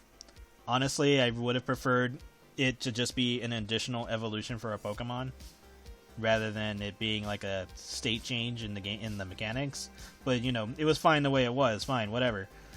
I was fine with Z moves, because basically it was the same thing. Just you're taking away an item slot to gain a special ability or gain a move, or, you know, Mega Evolution, all that. But then when it came to Sword and Shield and they added in Dynamaxing, I'm just like, this is basically just Mega Evolution and Z moves, but more lame. Because it wasn't interesting at all visually. And just like, because especially when they did the Gigantamaxing thing where the Pokemon would change forms when they Dynamaxed, I was like, okay, so this is literally just Mega Evolution, but lamer. Like, this is all you really did, was just do Mega Evolution, but lame. Like, honestly, I would have rather had Mega Evolution. And then the biggest thing was like, okay, how come all the Pokemon aren't in the game? It's like, oh, well, it's too hard. You guys literally made all the models so that way you could put them into any game in the future. That was literally the reason why you made them this way. And then people proved it, so they're just kind of sitting on their loins, just going like, oh yeah, we'll do it eventually, maybe. But the game sold well, so they're not exactly armstrong into doing it. Although they did add in more when they put out some of the DLC to add more Pokemon. So I was like, okay, now just add the rest. You're only missing a few. Like 100 or something. I don't know. I know it's like a low number. It's not even like a lot now.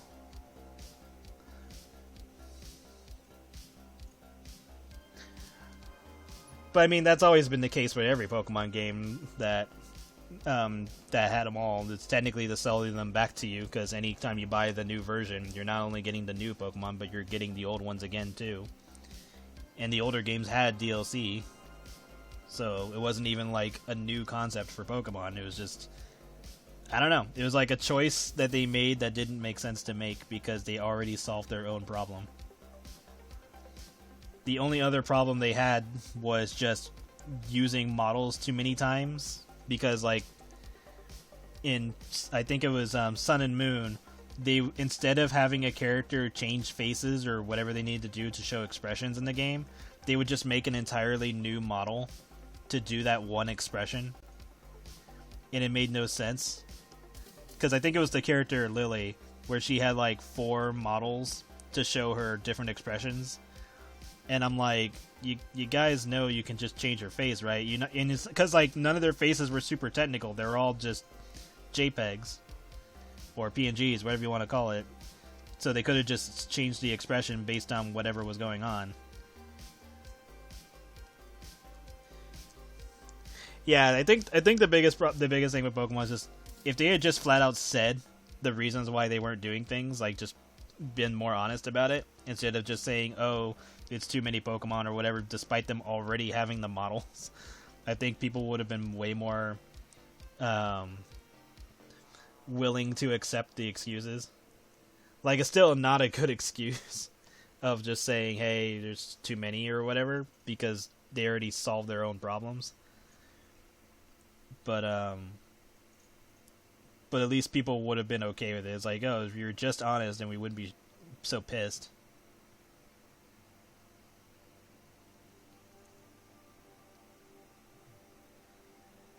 Because, like, I like Pokemon still, but as the games progress and they keep doing something like that, it's gonna make me be less and less interested in newer games.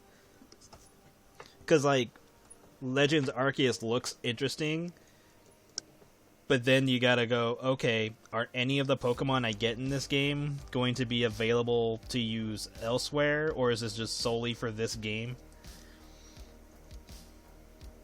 And then it's like, oh, can you port Pokemon into this game? But if you do so, is that gonna hinder what you do with them in other games? So it's like, it's one of those situations. Like, now you gotta consider all of the negatives that Pokemon has introduced. So it's making you less likely to want to invest in something like that. Especially because, like, they have Pokemon Bank and Pokemon, what is it called? It might have just been the bank, but, or daycare, or whatever the hell. They have, like, several different Pokemon things, but like, they have Pokemon daycare, or not, bank, so that way you can store your Pokemon to transfer to the other games.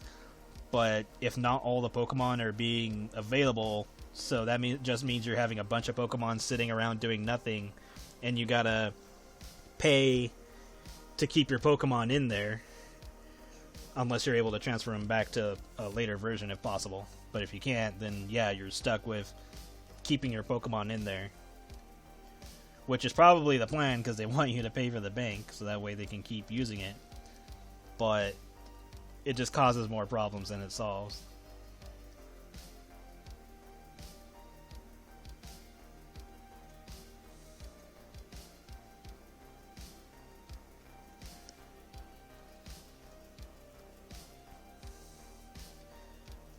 Yeah, like Mystery Dungeons and Conquest was fine.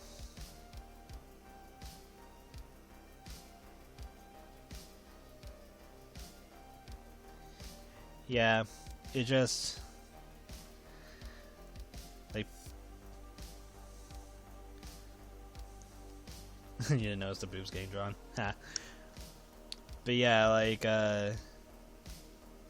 Pokemon's in a weird state because they already expressed that they wanted to be able to make other Pokemon games, so that way they weren't locked into having every Pokemon show up in regions that, you know, didn't make sense, which was the whole idea of trading to begin with. It's like, well, yeah, the whole reason why you trade is so you get Pokemon from other regions. But Legend Arceus, the whole idea for that one is like, oh, this takes place at a certain point of time, so obviously certain Pokemon would not be appearing at all, because some of them haven't even been discovered.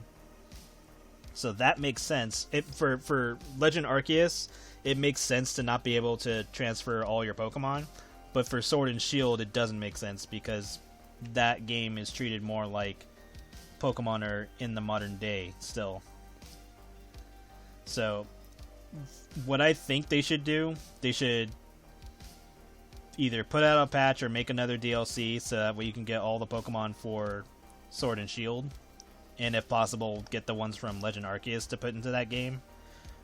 And then Legend Arceus can stay as it is. Like, you know, if you're not able to transfer all of your Pokemon to or from that game, it makes way more sense for that game in particular because of how they're designing that game.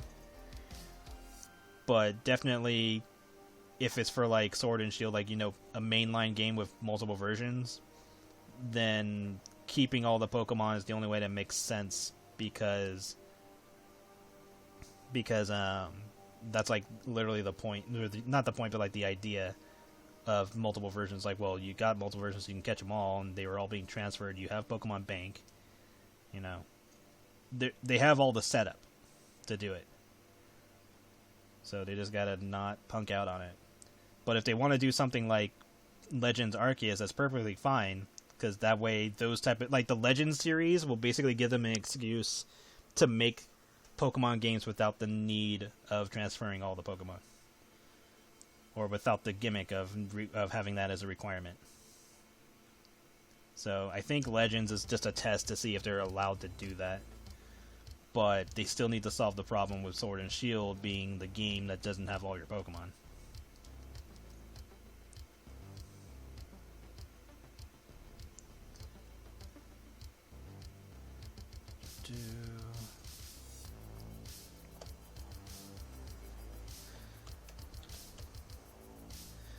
It's taking me a while to draw this. It's already been an hour and a half. I need to speed up.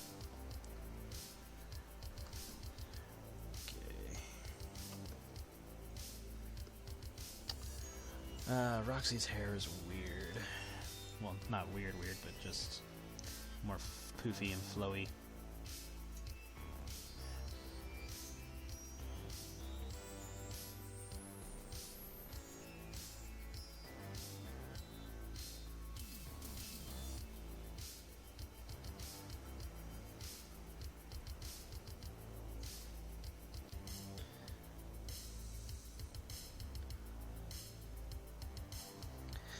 Yeah, like, they have games they've made in the past that doesn't require all of the Pokemon.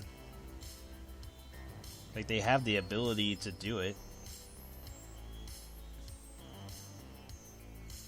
It's just for some reason they wanted to apply that to the mainline games. which they knew was going to be a bad idea from the start. That's why they tried to tiptoe around it, when they could have already made games to do that. Because Legends is a clear example of, oh, we're making a Pokemon game that's taking place at a different point in time. Your starters are from different eras, because this is how the world was at that point in time.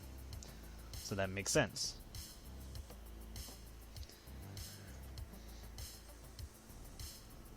And granted, they can do whatever the hell they want, but the feedback is what's going to screw them over time. Like, maybe not right away, because, you know, Pokemon still makes a shit ton of money. But if they keep doing that over and over and over, then it's just going to make their older games the ones to go after. It's either going to make them the ones to go after or pointless. Because if future games don't have all the Pokemon, then there's no reason for them to buy the older games. But for those who want to collect the Pokemon that they want to collect, then the older games will be the only sought-after games for that purpose.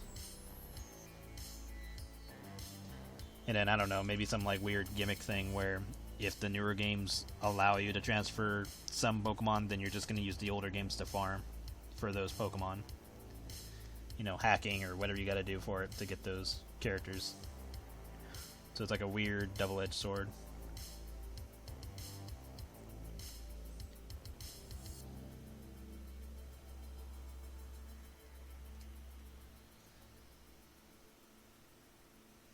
Yeah. Like, obviously there are some expansions or versions that are just like, why would you buy this type of thing? Because there was almost no reason to buy them, other than people assuming that you couldn't get certain Pokemon in a certain way. Like, I remember as a kid, if I wanted the third Pokemon, or if I wanted to get 2 more starters, me and my friends would would get a version to get the starter, catch a Pokemon, and then send the starter to trade. And then we would do the duplication glitch, so that way we could make copies of the starters, so that way everybody had all 3 starters. And then that's how you would progress with that.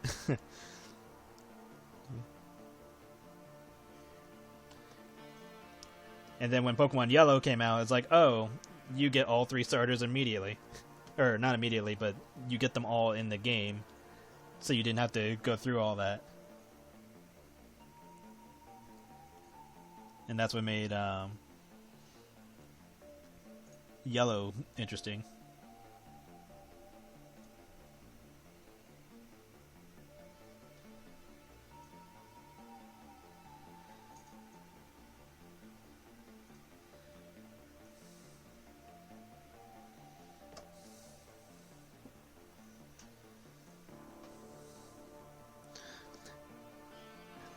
I always I always thought it was funny with the production numbers of the video game cards, because my production card for Pokemon Blue was 11, and my brother he also had a copy of Blue, and his was just 00.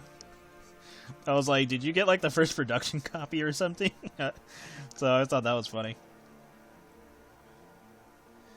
or whatever the hell the numbers mean. I don't even know if that's what they mean, but I always thought it was funny.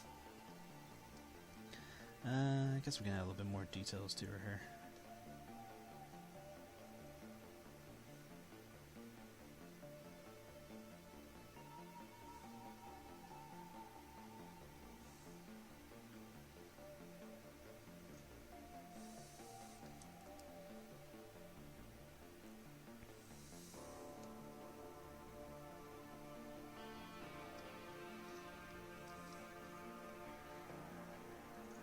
And yeah, so far, Gold and Silver is probably still like one of the best Pokemon games because of the whole, you got 2 regions to go through, you got a whole bunch of shit to do. And that's what made that fun. That and the weird information that would be in Pokedexes, especially when it came to Ghost Pokemon. Because you know whoever was writing the stories for that was just having a fun old time. It's like, oh, here's this ghost Pokemon. Okay, what does it do? Oh, it freezes you and then decorates its cave with your body. And I'm like, neat. So like anytime ghost Pokemon showed up in the anime, they were always doing something creepy. Like, granted, they are ghost Pokemon, that's what ghosts do, but like they would put extra effort in those particular Pokemon to make sure that they are remembered. And they did that every time.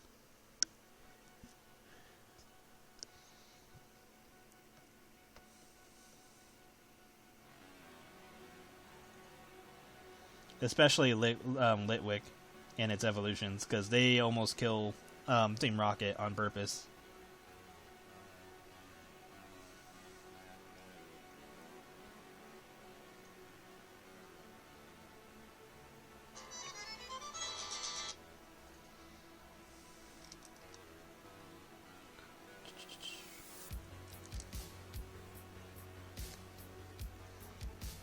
The Rotom Dex is okay. It just kind of like the idea behind it is okay because that's what Rotom does. The problem I have with it is Rotom essentially just becomes the comedic joke character that is added to the series. And those type of characters, especially the simplistic ones, because not only does a character like that appear in Pokemon with Rotom, but like they've done it in other kiddie series or series that are more aimed at kids, like Yu-Gi-Oh! Sevens. They do that with the little droid robot that keeps following the characters, and they like made like several different versions to try to give them personality and stuff. Because I'm kind of like, we could have had this with another character, because that's what Brock and May's brother was for. Like, they were like, okay, here's the character that gives you the information, or here's the character that's used for jokes and stuff like that. It's like, cool, we didn't need a gimmicky toon character to be doing that. Because Pokemon talking should be more limited, rather than, oh, this Pokemon fused with the machines, and now I guess he's talking to us for whatever reason, and yep, he's the guy character. Despite being a Pokemon. Hey, how come he's not battling? I don't know. He's just there. And I need to shorten this. But that's just a me thing. Like, I'm fine with joke characters most of the time, but when it's just a little too obvious that that's what they're being used for, then I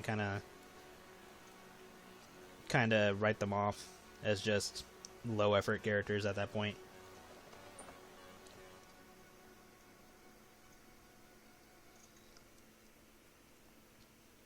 Like, Meowth made way more sense than Rotom.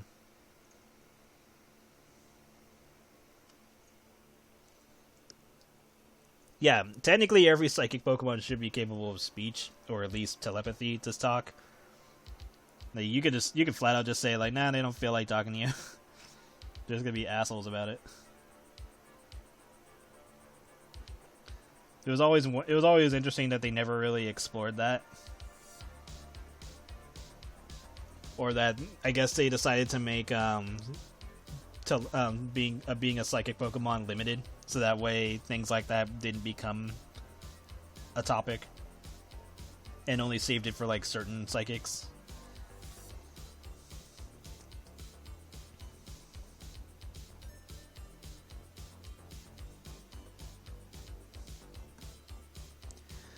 Okay, so did that.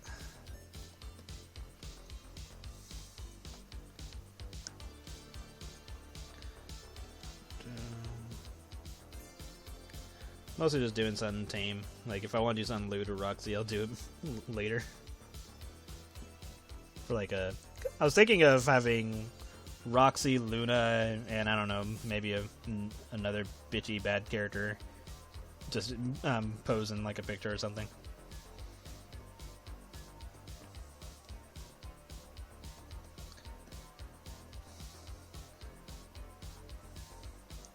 That's what I'm thinking of doing later on.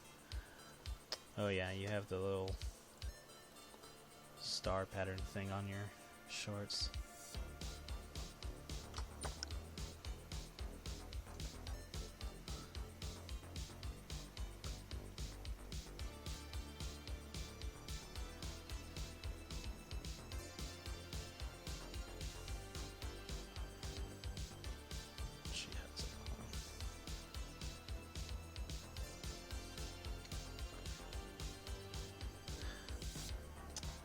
Okay, this pattern gets moved around because in the toy version it's on the side and the game version is in the middle.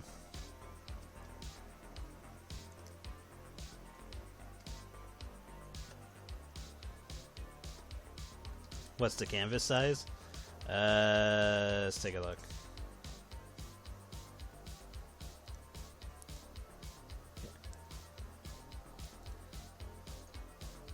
Pixels 3300 by 5100. I'll probably crop it down once I get everything settled. Cancel. Yeah, Roxy, Luna, and Becky was my first thought. I was like, is anybody gonna give a shit about Becky though?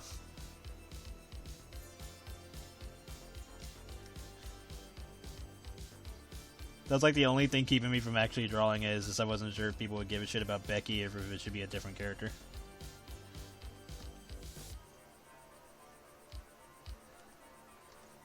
Oh yeah, almost forgot what I was doing here.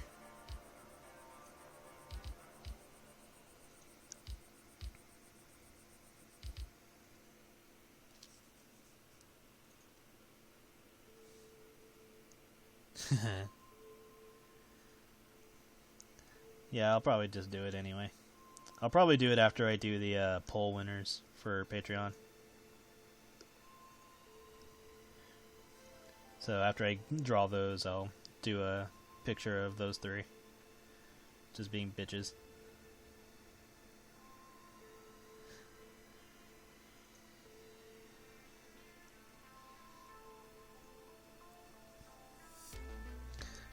Species tag, I know, right?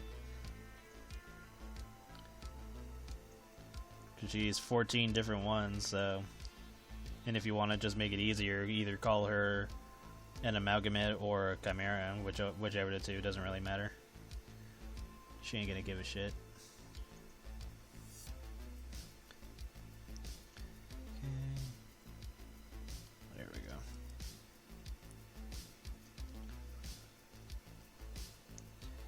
And one of her...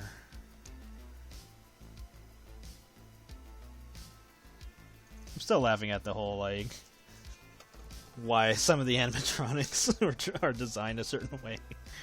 Especially when it comes to Chica and Roxy at this point, because it's like, honey, I need to take little Timmy to the pizzeria. What? You were just there yesterday? Yeah, but you know, I need to spend more time with the boy. Go there, see Roxy in fucking hot pants and Glamrock Chica just jamming on a fucking guitar, and then because of the whole pizza thing, it's like, oh, hey Chica, do you want my extra slice of pizza? And she comes over. Meanwhile, the wife is like, oh, it's so good that your husband is hanging out, spending time with Timmy. And then she's like, although I wish you'd take him to the park instead of that pizzeria, but you know. But then again, it's a huge ass pizzeria, so, or pizzaplex, so you know they got a lot of shit that they can do there, like go-karts and stuff.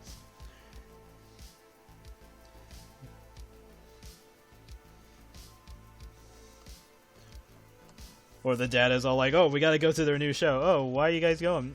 You know, they do shows about stories and stuff, and I'm interested in the plot.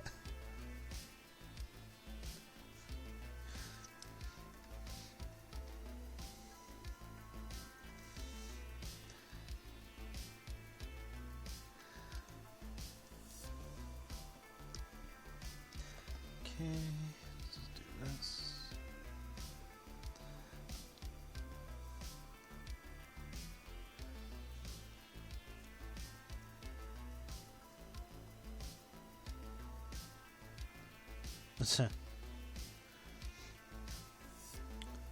Yeah, good luck if Jam would actually help you. If anything, Jam would probably just say like, "Oh, this is just natural selection, human. Like, you have to survive on your own." You know what? Just so it makes sense, I'm just gonna make it look like Roxy's boobs are a separate part. So that way, the rest of her is like, hard casing, and then for whatever reason, her chest is the silicone. It's like, why did we give silicone to this robot? He's like, because and then like a guy would be a smart ass, be like, because she's female, duh. And he's like, no, why did we give her silicone? Like, are we expecting her to get groped? Is that what's happening here? And then you have the guy in the back being like, yeah, we put her in silicone because, you know, boobs. We put some in her butt, too.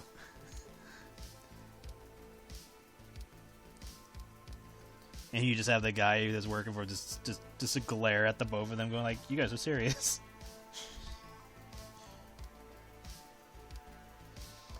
And then finally you have like the last guy is like, look, these robots bring in a lot of fucking money, especially these two. And he shows them the figures. And it's like, oh, that explains why Roxy always gets bills stuffed into her shorts.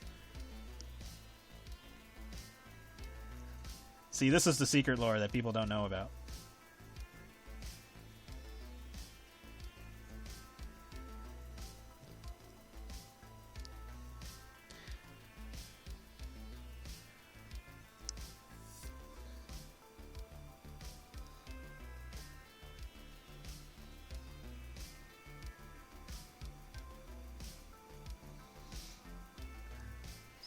It's like, yeah, we patted her butt, you know, in case she fell.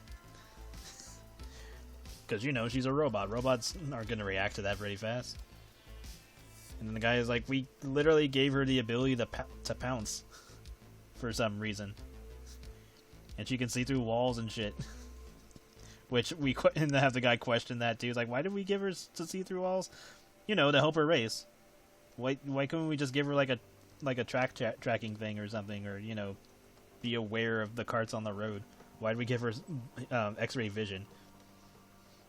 Look. It's like, look, we don't need to explain every little thing we do with the robots, okay? We just made the decision, and it was a good idea.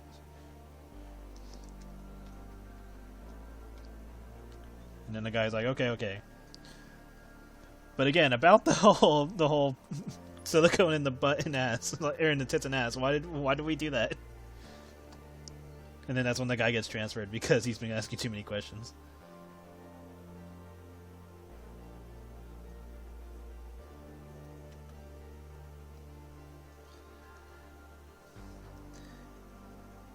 Yeah, I was debating on tweaking the hair more.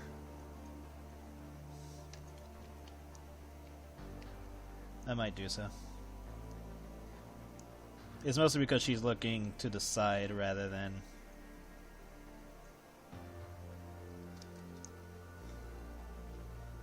straightforward. But you're probably right. Might just change this side and then let's see how it looks on this. So that's going that way. Yeah. I'll try to switch it up, see what we got. She got that silicone booty for when the kids accidentally run into her. Yeah, see, exactly. See, we're thinking about the children, you know. What if they run into her? The same thing goes for Chica. You know, see, safety. It's all about safety.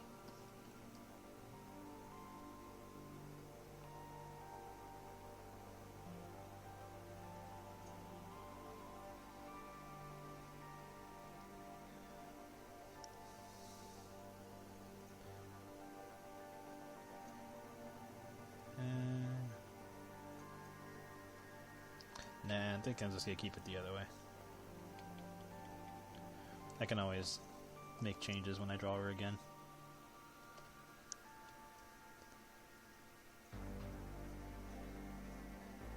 It's like, why did we give her silicone? It's a safety feature. God, did you not watch the safety video?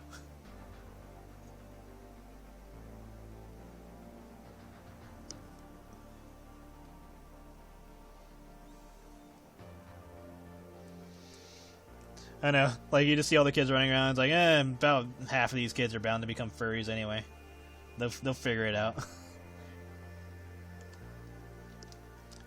They look at their finances for the year. It was like, damn, the furries really bought all these plushies.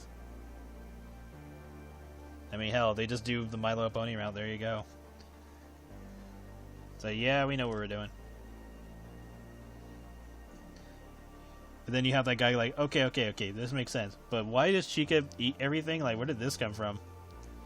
And then one person would be like, you know what? We were asking that too. that was more of a glitch, but we kind of just made it part of her thing.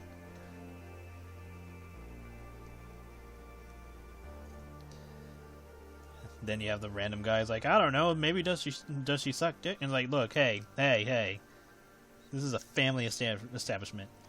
We can put things in her mouth, but we are not going to say what. Although, knowing her, she'd be like, what the hell, and just ignore you because there's no pizza.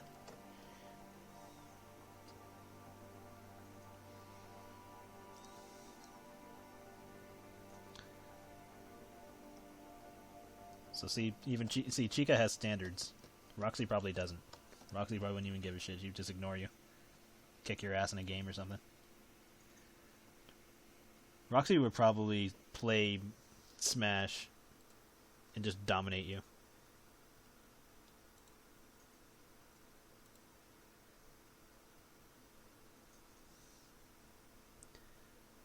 Okay.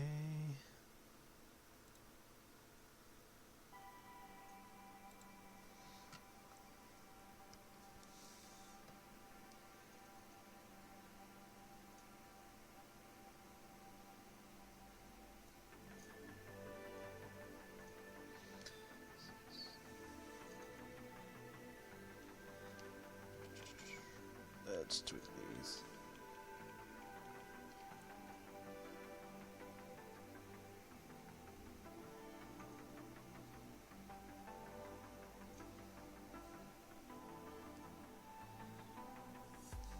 Exactly. Final destination, no items, spacies only.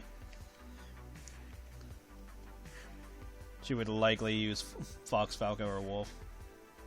Well, Wolf isn't in melee, but still, if she played later games, then she would likely use Wolf. And they'd be like, oh, you're using Wolf because you're a wolf? And she'd be like, ha ha ha. She'd probably be like, smartass.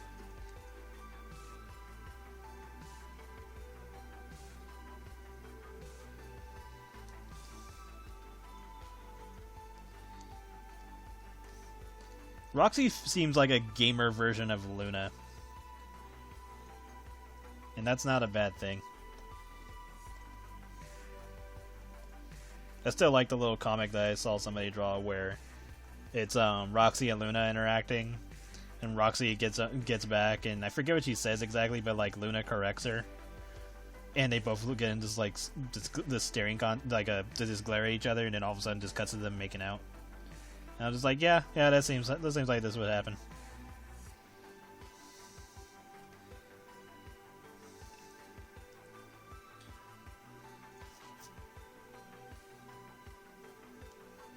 Okay, think I'm pretty much good on this. Can probably wrap this a bit around, so that way.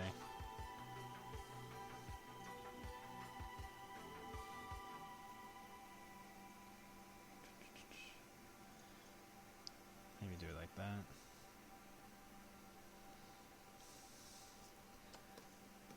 And I can probably start coloring this. I need to add more stripes to this though, because compared to the other one, that one's ridiculous.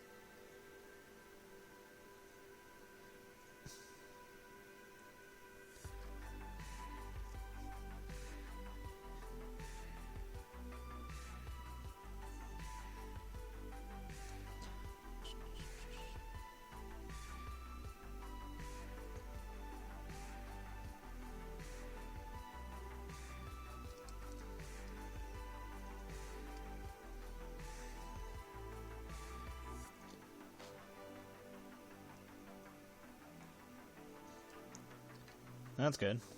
Yeah, just have fun with it. That's the whole point of fan art. Just have fun with it. Like, some people are like, oh, why are these people sexualizing these characters? I'm like, you can if you want, but that's not the point.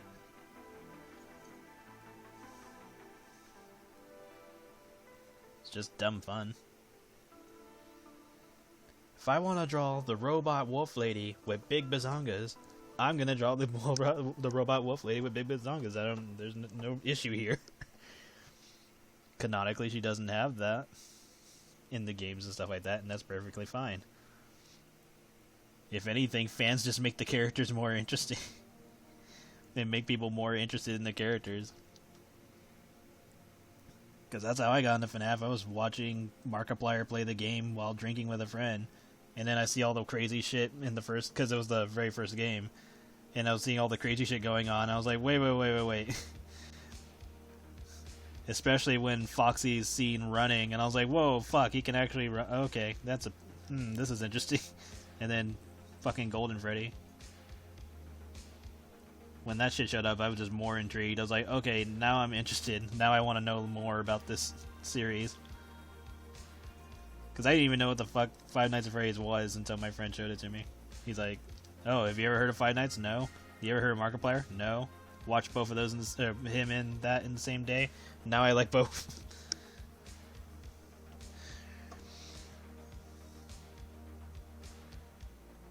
Oh yeah, when they do the whole...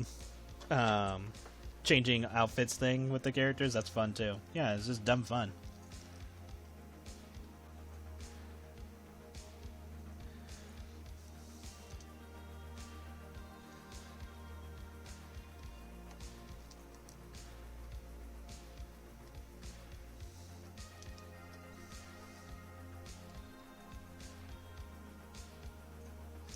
Yeah, because you have to look at the poster and hear the laugh for him to show up in the first place.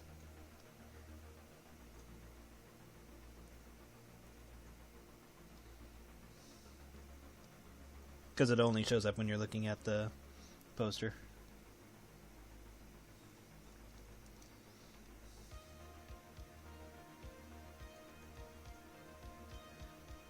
I still like the weird Easter egg of Bonnie's face appearing on the screen, and it just stays there for like a long ass time, and then right before it goes away, little white dots appear in his eyes, because his eyes are just black the entire time, and then little white dots show up, and then the screen goes back to normal to the regular game, and there's like zero explanation of that.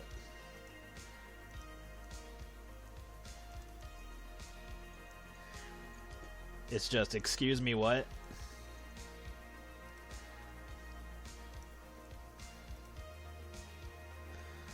What's the time on this thing?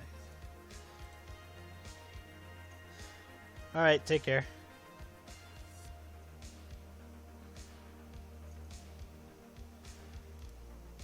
Oh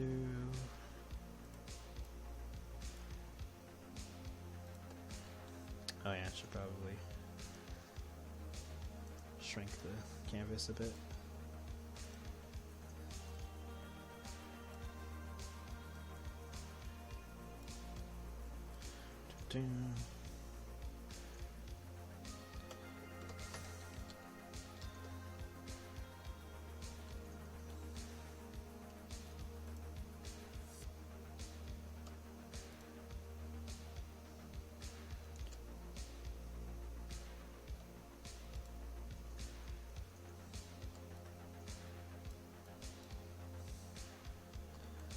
I'll probably erase some of those lines on her hair, so that way it looks like more of a floofy piece.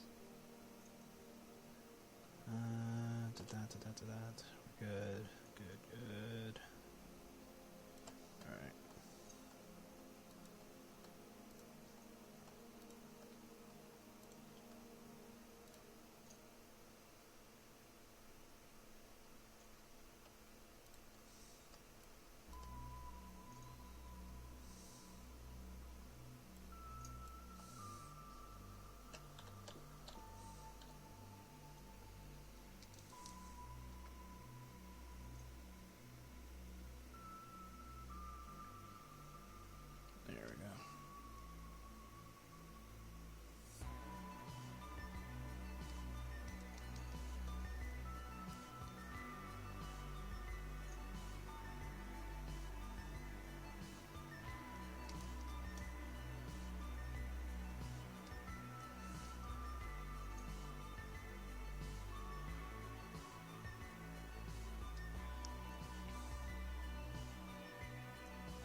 Yeah, that was kind of what they were doing in the beginning of the game with the whole Fazbear thing, or with the museum thing, because they had like a bunch of props and stuff from the games and the whole pizzeria stuff.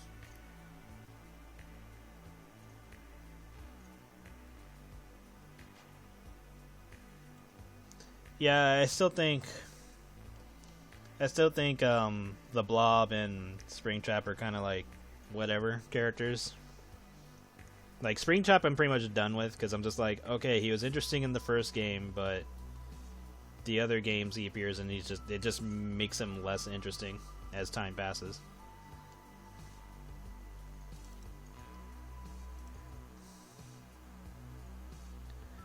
The Blob,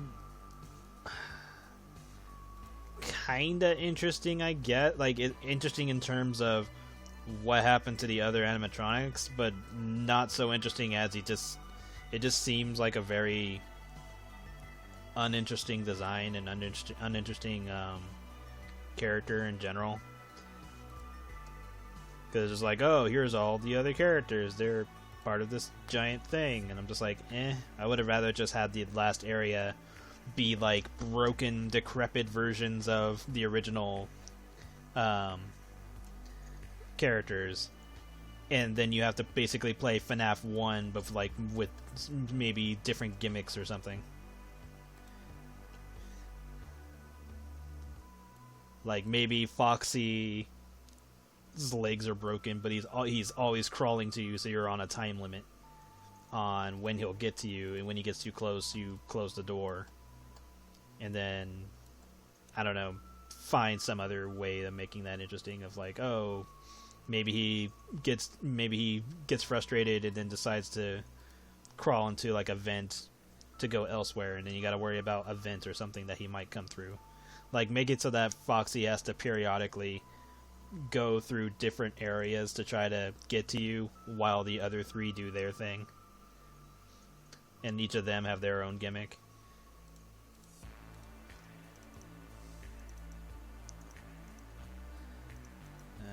Looking at... Hard part about Roxy is I need to find reference of her when she doesn't have lighting on her.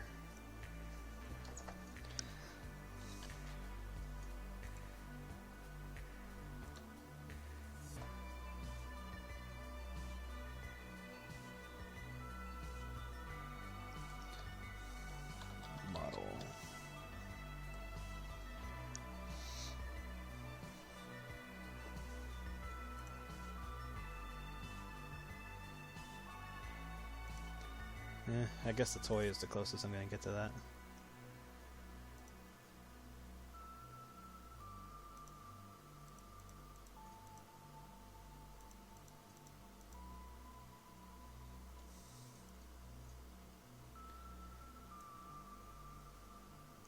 And the toy is interesting because it shows her with this kind of tail, but then her tail changes a bit. Okay. So... let's just do it the way I was going to do it, and then I'll fix it.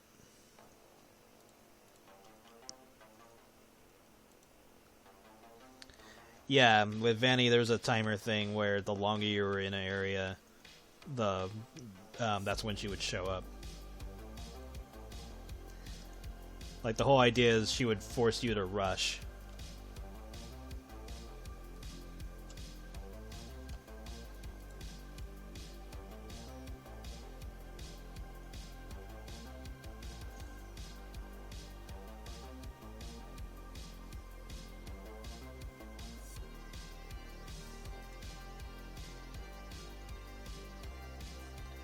I'd have to check that one. I don't know about the other security office or not. Or maybe I didn't see it. I don't know. I might have saw it and just didn't think too much about it.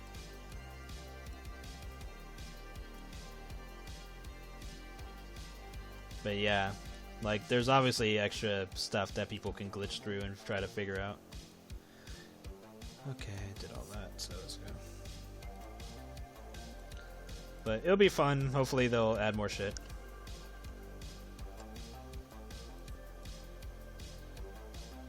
Fix the bugs and then add more content. It's basically all they have to do at this point.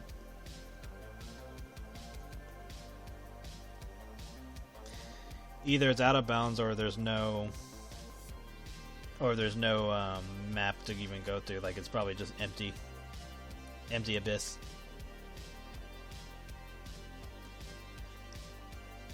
But I do know there's a few maps in the game that are not accessible normally. You have to, like, hack the game to go through, and there's, like, several areas. And some of them link up to other areas in the game, like Gator Golf and all that. And either it was to make things easier, or they probably took it out to make things harder, or perhaps they cut it because they weren't able to finish the areas in time. There's a whole slew of possibilities.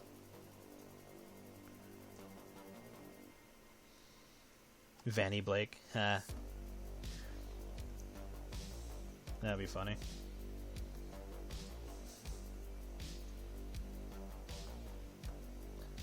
Yeah, maybe I'll do, like... Because I do have characters that are kind of like FNAF characters. Not the ones that I use in the card game, but like more of a gang of criminals that ended up becoming turned into dolls. Or like stuffed animals, and I can double that as animatronics if I want. But I need to do more brainstorming with them, though.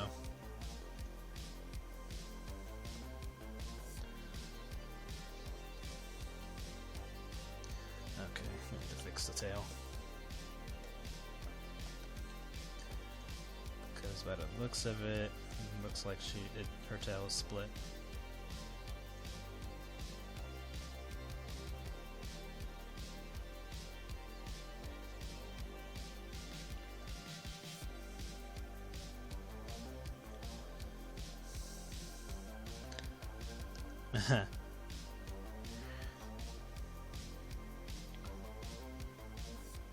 Yeah, just have Vanny and Blake hanging out and being spooky.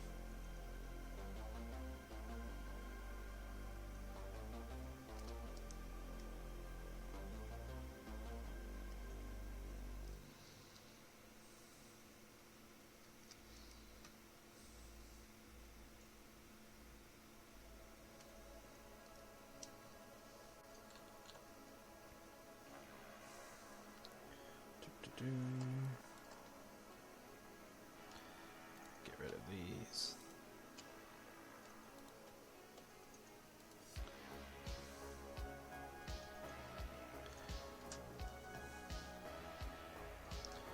You know what? I could probably find...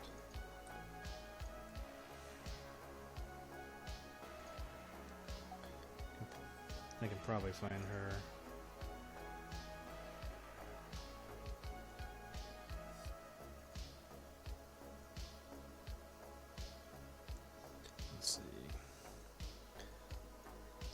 I'm just looking up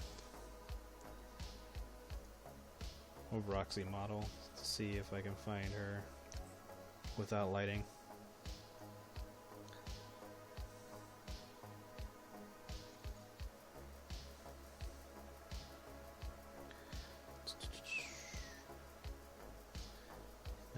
Yes.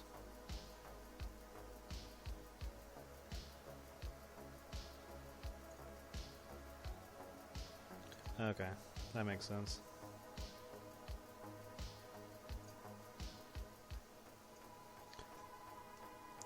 Okay.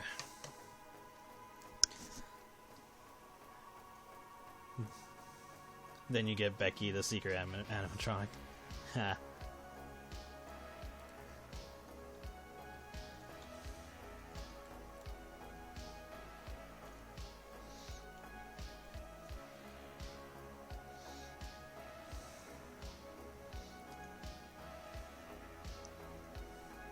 If I were gonna make like more animatronic characters, I would try to make them visually creepy and then make them do like weird motions depending on what their initial roles are. Like, it was always interesting how if you look at the characters as they're supposed to be generically for like the guests and stuff like that, it's just more like, okay, these are like really broken robots, but like, okay, fine, they're for the kids. But then when you have the whole scenario of the security guard having to watch them, and then seeing the characters at in the shadows and stuff like that, it's like, yeah, this is nightmare fuel. Especially with characters like Mangle, where Mangle is just in areas making noise, and then whenever you hear it moving, it's making all this clanking noise. And then as it gets closer to you, it just like every time you find it on the cameras, it just has like this blank stare looking at you with like one eye darkened and the other one just glaring at you maliciously. And then as it gets closer and closer and closer, it's just like, okay, this is not fun. And then if you let it inside the room, then it's just hanging from the ceiling, glaring at you until it does what it does.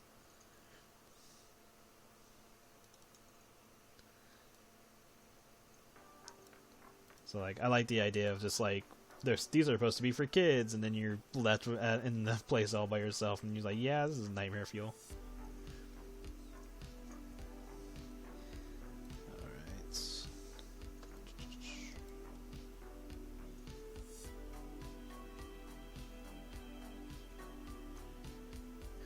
Thanks. I like drawing creepy stuff. I have fun doing that. I need to do it more often. I don't do it as often as I would like.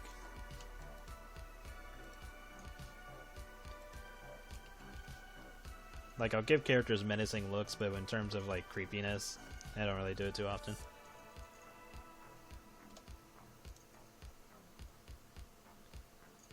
Okay, this toy has Roxy with purple nails, but I'm gonna go them green, because that makes way more sense, and I think she has green in the game. Yes, she... Okay, in the game, her hand nails are green, but her toes are purple. Alright, you're just making this way more complicated. Well, it's not complicated, it's just confusing. Whatever, I'll just follow the game. Or do what I want. Whatever comes first.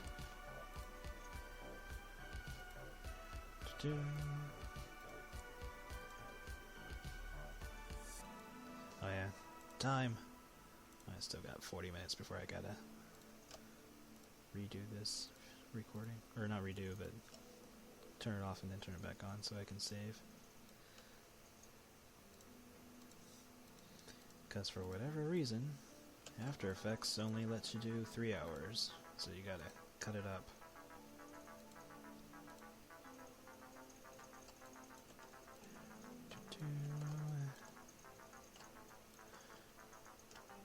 Grab these.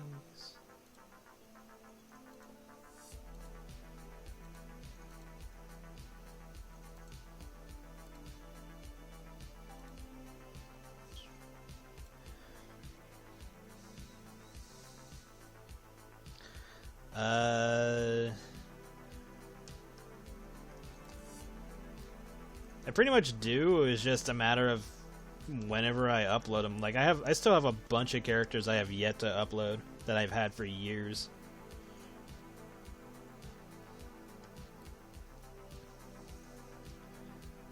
Like only a handful of characters I've shown off. Oh yeah, I should probably fill that in.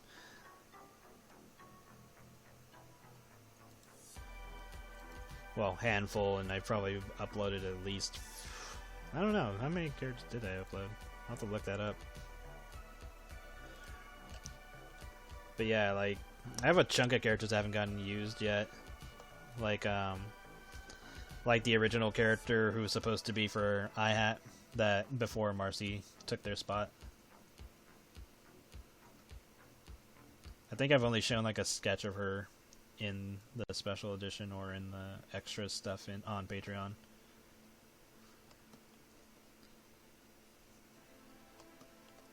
And then some characters took the roles of other characters, like Blake took the backstory, or some of the backstory of the original character, and then I tweaked that one, or tweaked Blake's a bit to better accommodate it.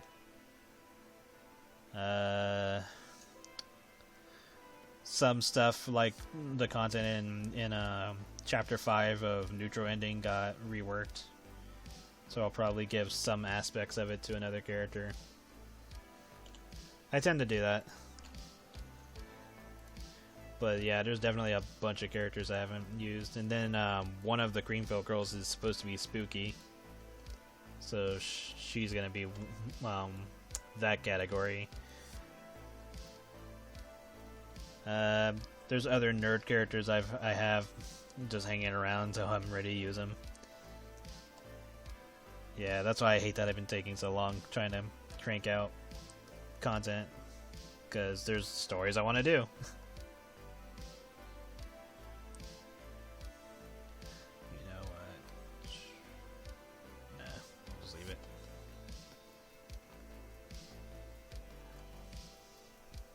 So yeah, it's plenty I want to do, it's just a matter of time.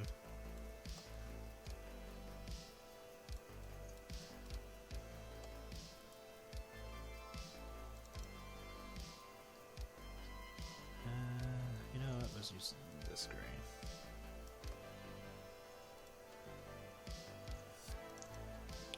I don't know, let's see, what's the difference? A little lighter. Actually, kind of like the other one.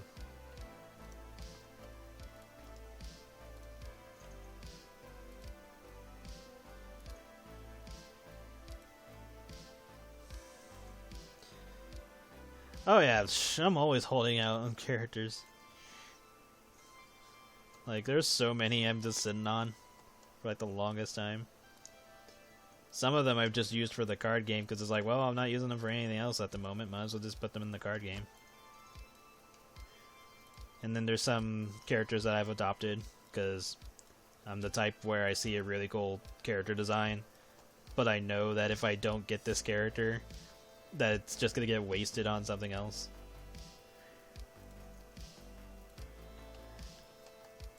Not saying that everybody wastes adoptable characters, but it always feels that way to me. Because it's like you see a really cool character design and then nothing comes of it.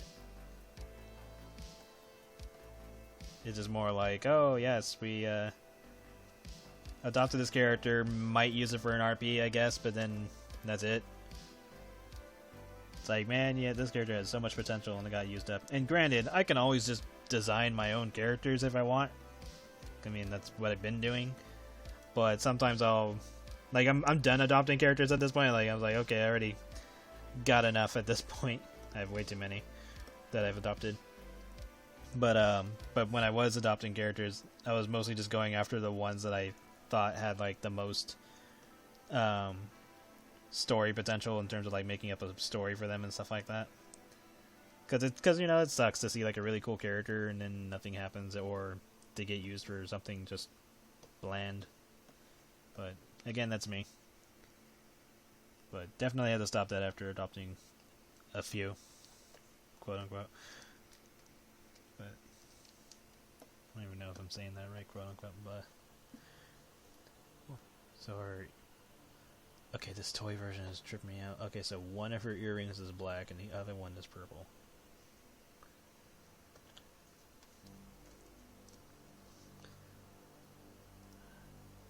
It's like, Roxy, you rebel. Stop making your design weird.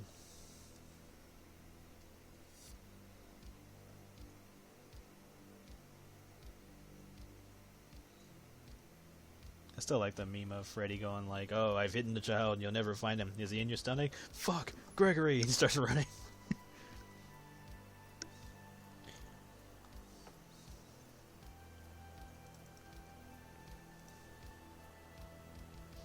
Purple.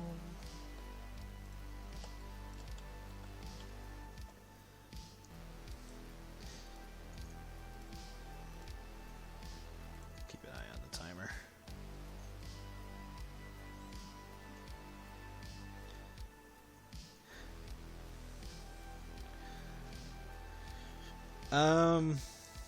I might open for commissions again. I just don't know when I would do this. If I do, I'll only take like a few. I'm not gonna do a lot. I just don't know when I would do that.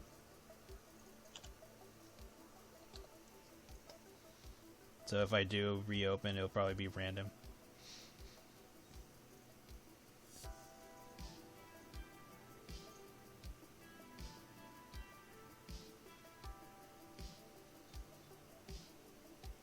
Because the only reason why I stopped doing it is just because it was taking a lot of time from my own stuff.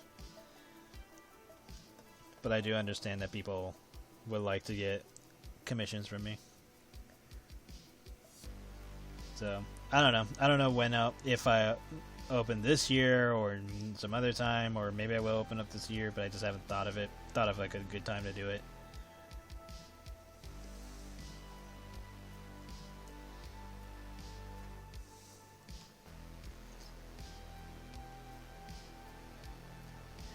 If I do, I have no idea if I'll announce it or not. Or I don't know. I don't know how I'm gonna handle that. Because I know some of my friends suggested that if I did open up again, I should just do it as an auction. And I'm just like, I don't know, maybe. But yeah, I'm either gonna announce that I'm gonna open up at a certain time, or I'm just gonna do it randomly, and it's gonna be. I mean, either way, it's gonna be first come first serve situation.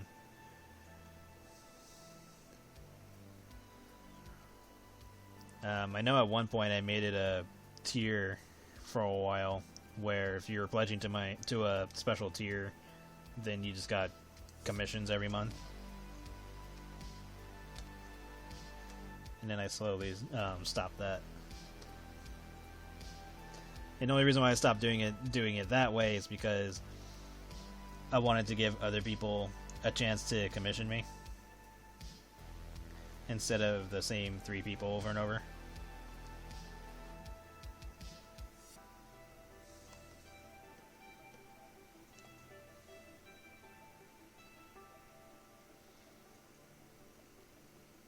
But yeah, if I do open again, I'll do something. I don't know. I'll either announce it or I won't.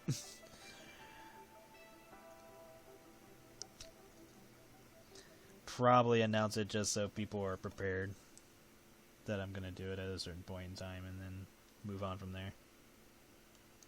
So I would say the likeliness of me announcing it is higher than not announcing it.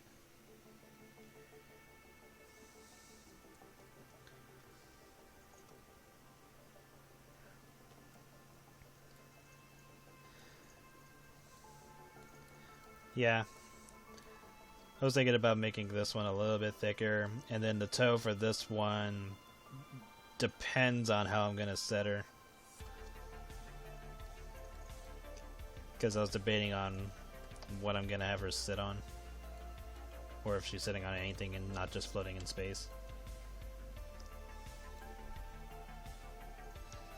And then depending on the size of the toe, it could be behind her other toe.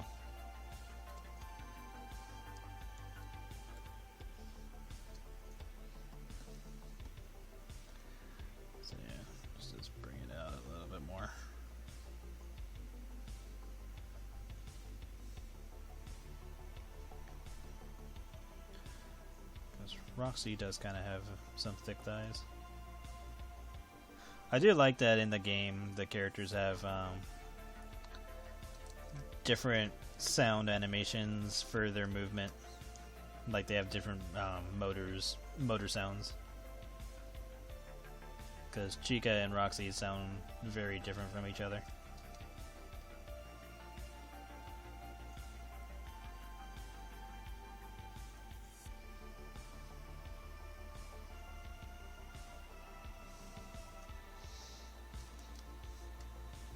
I wonder that when they had Montgomery take place of Bonnie, that they just took Foxy and redesigned him to be Roxy.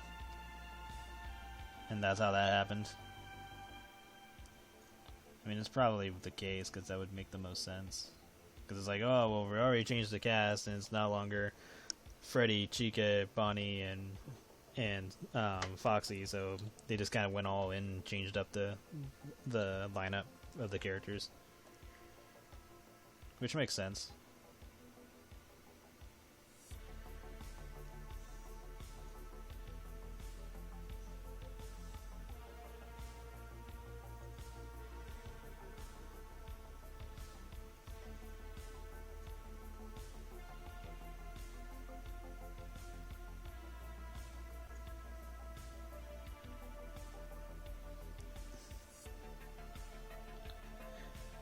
Yeah, like they did the same thing with Bonnie. Like Bonnie, they have Bonnie stuff in the game, but there's no animatronic.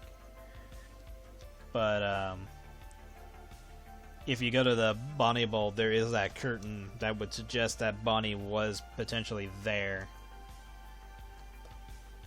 at a certain point in time.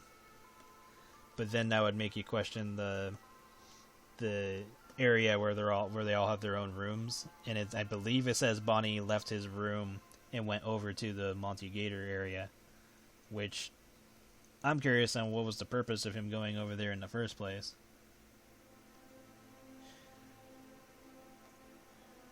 Because even though it's hinted that Montgomery was the one that destroyed Bonnie, or potentially decommissioned him, there wasn't really any reasoning. And plus, they give you very specific times on when Bonnie did this. So I wonder if you like went to those areas at the times that show up in the game when the game tells you, hey, it's this time. I wonder that if you go to those areas that Bonnie went to, that something happens.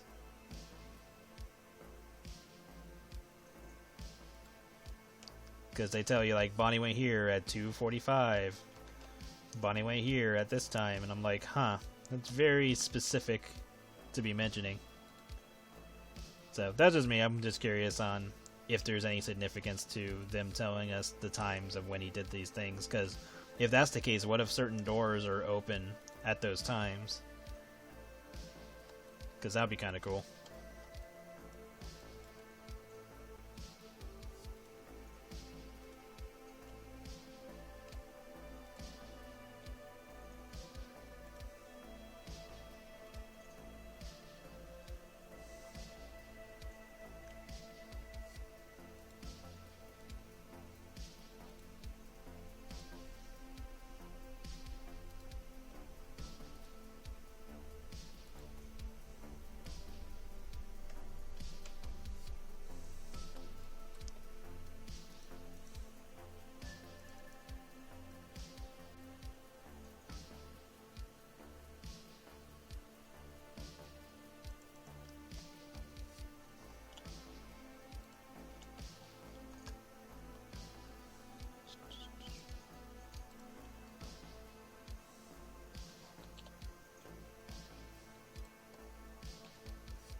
Yeah, but the question is, why did Bonnie go over that area in the first place? And what was the point?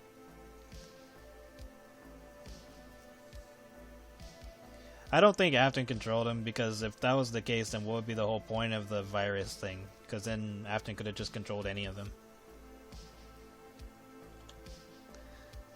But even then, with the virus, that doesn't make sense in terms of Bonnie, because it's more like, I'm gonna just leave and go to this random area to get killed off by another character, which we don't even know if Monty even had a model at the time, or like actually had a casing and stuff like that, because they kind of decided to do that to make Monty the next face of the team.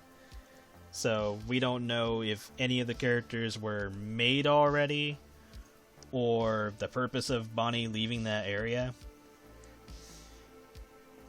And if, yeah, because if saying that Afton controlled Monty, that would imply that Bonnie went over there on his own volition for some reason.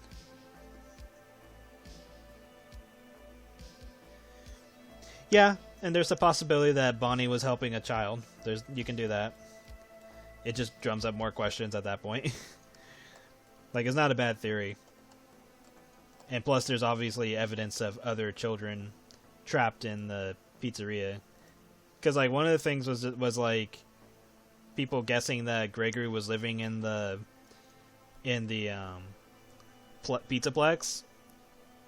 And though that is possible, it makes you wonder that why didn't he try leaving any other point that he possibly could have been there? And the way that the characters are acting don't sound like he's been there for a long time. It sounds like it was just a recent thing. Especially with Vanessa, because she's like, we have some kid running around. It's like, okay, you think they would have noticed him already by that point. Especially since they have security cameras and stuff like that. And it's not like Gregory is fully aware of all of the security cameras to be unnoticed.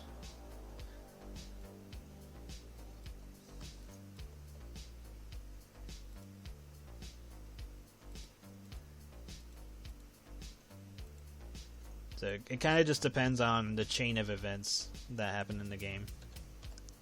And not a lot of it is explained. Oh, what was I doing? There we go.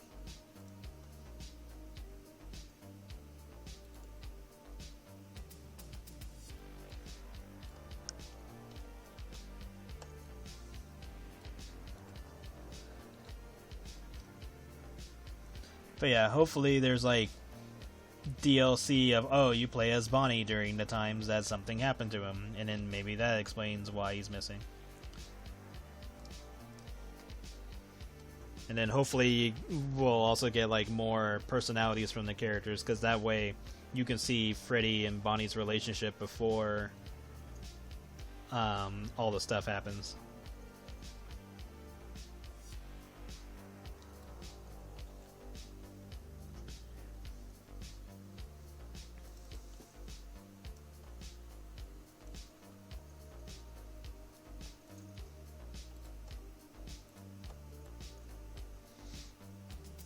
Again, sorry that I've gone on such a long tangent about FNAF stuff. Not often do I really get to talk about it. So this is probably just me just saying everything on my mind all at once.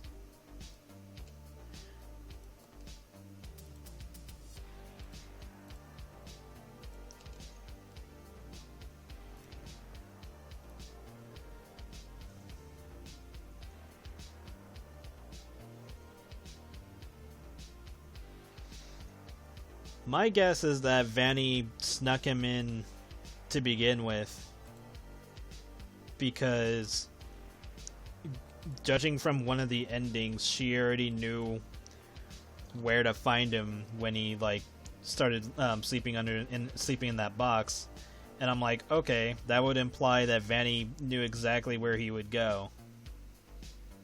So, to me, it seems that Vanny snuck him in for whatever reason, and then that's when all the robots went crazy and tried to go get him. And then all the other hiding spots that you would find in the game of like somebody living in certain spots, like, you know, you see candy and shoes and clothes and a bed and stuff like that, that would imply that other characters were basically put in the same situation, which would make sense.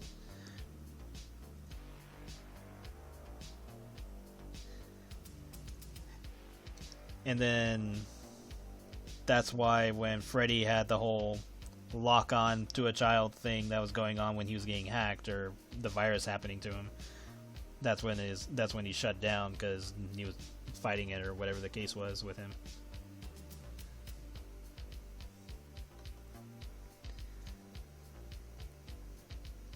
But then that would also imply that when he was hacked, that he was given a specific command to go after a specific child that was not part of the guest list, and that's why Freddy's like, oh, that's strange, you're not part of the guest list or whatever. So that's why he was easier to track, because all it would take is for Freddy to scan the crowd and then be like, okay, this person's the one that's not on the guest list, go after him.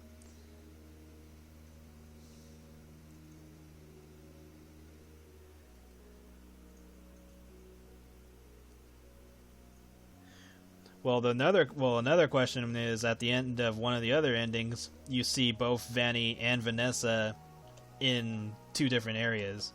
Like, you see Vanessa looking at Vanny. And that can go multiple ways. Either that's just more of a metaphor of Vanessa's old self looking at herself, and then the pizzeria burns down, and, you know, she burns down with it as more of a metaphor. Or they are literally two different characters. which drums up other questions.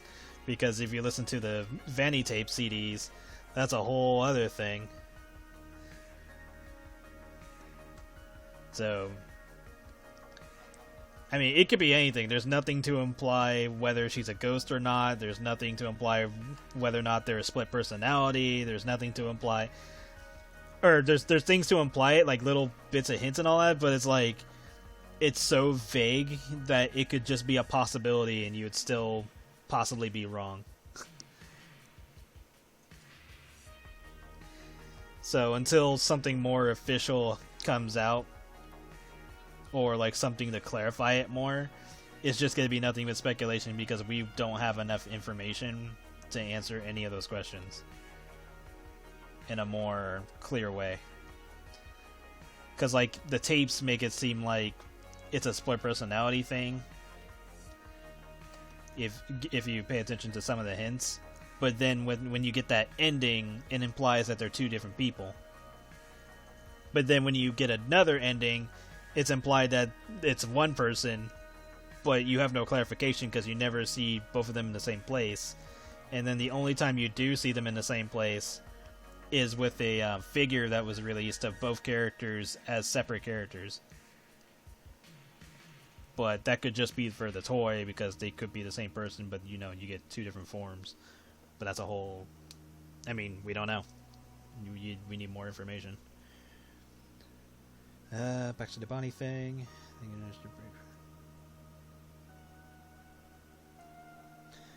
Yeah, it's possible that Bonnie did the same thing that Freddy was doing and just wasn't successful. And that could be a potential DLC thing. They could just make a special mode where you play as Bonnie and you try to help another kid, and you go through all these things at certain times, and then when you get to the time that he goes into Montgomery Golf, that's where you get taken out. Or like, you know, you have like a boss battle and then it ends with Bonnie getting destroyed. So yeah, that could totally work.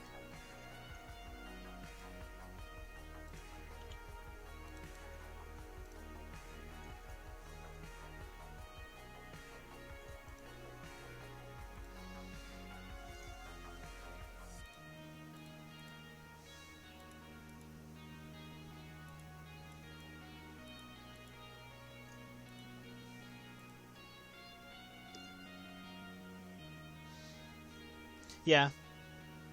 Like, depending on how they tackle DLC, there's a lot of possible things that they can do. Just depends on how it's handled, really. And how much story and information is willing to be put into the game.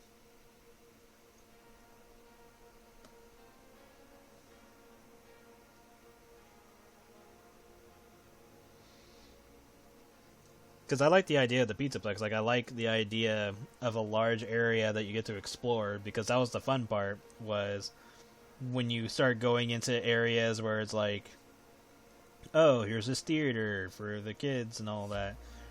Or here's the back area of the daycare, or here's like the rehearsal room. And you know, you get all these like whiteboards with information written on them and stuff.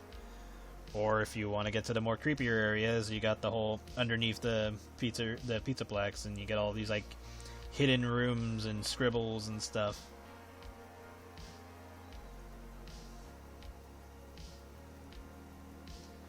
So that's like the fun part. Like it would be interesting if they tried doing that again, but for like, I don't know, let's just say like an even older pizzeria area, or even just a haunted house type of place, and go from there. But the balancing with that would be like, you know, relevance and timeline, stuff like that. Like, you gotta try to make it make sense. Okay, I think I got all for colors. Check for time.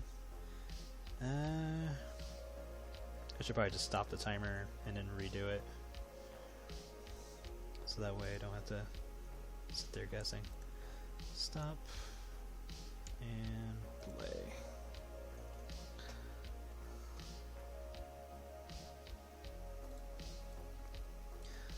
If it does go to Xbox, it'll probably be a while because Sony seemed to be the one to make the deal to have it on there first. That's what it seems like, at least. I don't know. For all we know, it could be coming to it.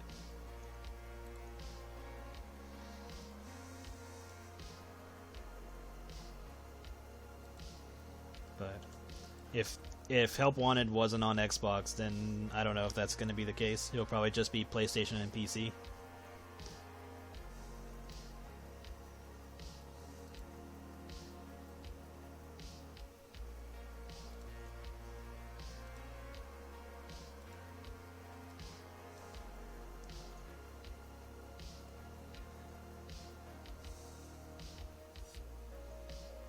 Yeah, I think I'll just keep this picture pretty basic, because I can work on the more crazier stuff in a art set. This is just for fun.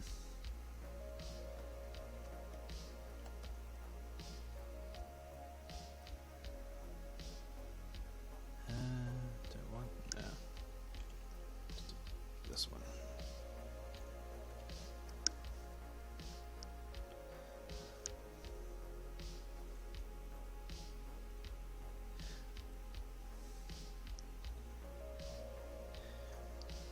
Yeah, I think it just depends on if Help Wanted was on Xbox or not, because I don't know if it was even on there.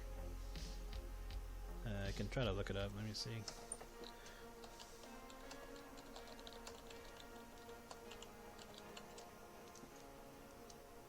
Okay, it was. So yeah, there was likely going to be an Xbox one for Security Breach. It'll probably just be a while. Because I don't think Help Wanted got promoted as heavily as Security Breach, so I think Sony probably paid for it to be timed exclusive or something. That's my guess.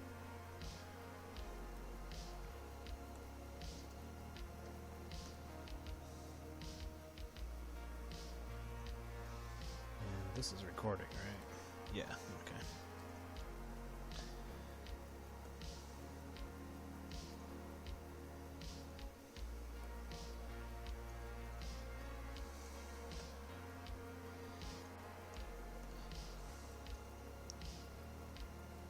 Two.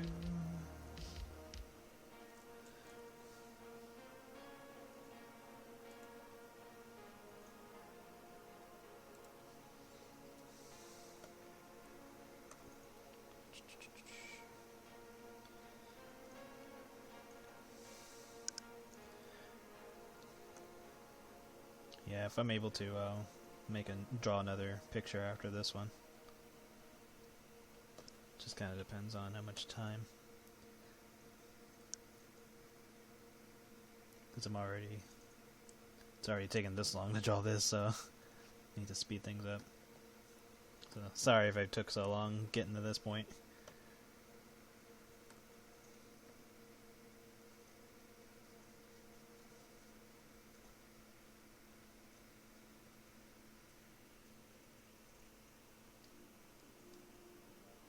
No worries. Take care, and talk to you later. Have a good night.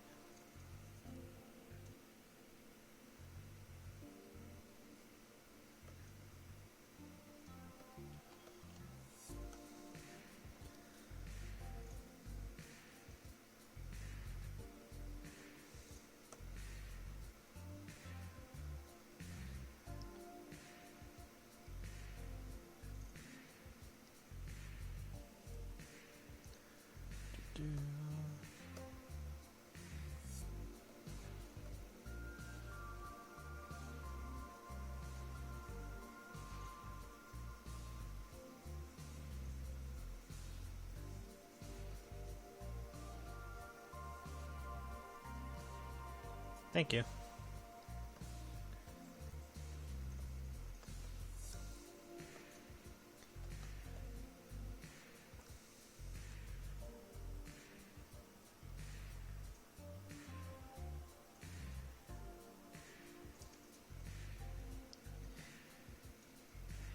Thanks. Yeah, I'm trying to do stuff that does happen in the card game because the game that's in Greenfield is an actual game. Which reminds me, I need to release the next set this week. Probably release it tomorrow. But yeah, like the whole idea is that you can still do those things in the game, but most of the time it's going to be costly because all the cards in the game cost you points to play. So that way it sort of like balances itself out to a different degree in different ways, because there's like 3 different ways of the game being balanced, maybe 4 depending on certain costs. But like the whole idea is that you can still have powerful combos and stuff like that, but if you don't have the points for it, then you won't be able to play them. Or you can play them, but you might drain your points so low that something really dumb and minor can take you out after you put in all that work, because you didn't account for keeping your points at a certain level, so that way you wouldn't get taken out by something cheap or easy. Like, let's just say you spend all your points, like you start off with 100 points and you spend them all to do this crazy board or whatever at some point, and let's just say you have 5 points left, and you're like, okay, cool, I have my setup, I have this powerful card in play, blah blah blah blah blah, and then your opponent plays a card that deals exactly 5 damage. It's a cheap card, doesn't really do much on its own, it's just, it deals 5 damage. Well, that's game for you because you went so ham with your points that you didn't put in a safety buffer for yourself. So it's kind of like it's like risk reward. Like the whole point is like, yeah, spend as many points as you want, but careful, you might screw yourself over.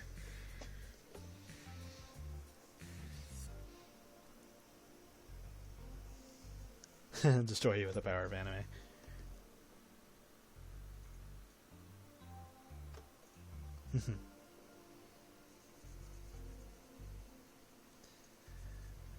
Yeah, I'm gonna rework the Greenfield cards because like I made them at one point, and like the whole idea was like, oh, they go through multiple forms of them getting fat, but I might lessen that because I don't want people to spend like so much time trying to make their character make the girls fat, and then it kind of doesn't balance out in terms of like the amount of time that you put into it. Because that's almost the case with Marcy's cards. Some of her early forms require, or not require, but like when I first made them, they required that you had to make her have a bunch of food cards in order to transform her. But then I lessened that so that way you weren't handcuffed to that playstyle. You could still play the fatter versions without requiring the food, but the food would just be more beneficial to her. So I'm going to make sure that when I do her other versions that they still get benefit from the food cards, because you want to still give them purpose.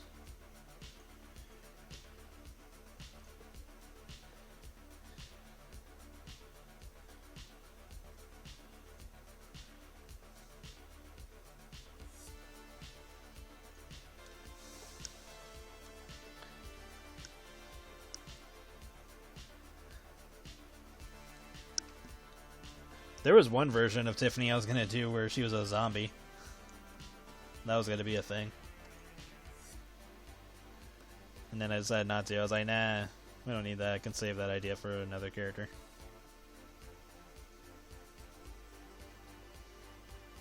Because I'm trying not to overuse ideas on characters either. Because it's like, I don't want Marcy to be like the sole fat character, or Fat Blake being the sole fat character either. Like, I want there to be multiple characters that can fulfill those roles, but have, like, their own twist to it. Like, oh, here's a character that eats in pie contests or something. Or here's a character who's just using a guy to make her fat. Or to let her eat and stuff, and she ends up getting fatter and fatter because she's being pampered so much. Or somebody who wins a lifetime or a year supply of whatever, and blah blah blah blah blah. Like, just change it up. Give other characters a chance to for the spotlight and stuff like that. And yet still have, backstories for each of them. So it's like, okay, Marcy is now a mom with 2 kids. She's still big and hefty, but, she has more than just that going on.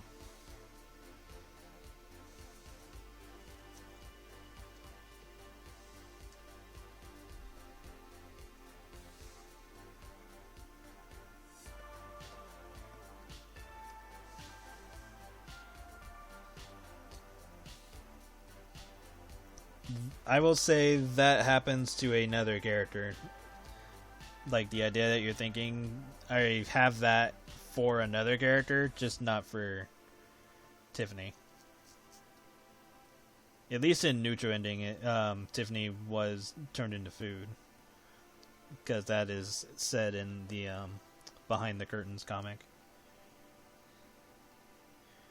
But in True Ending timeline, Tiffany's perfectly fine, with the exception of her own storyline going on. But that idea does happen to another character.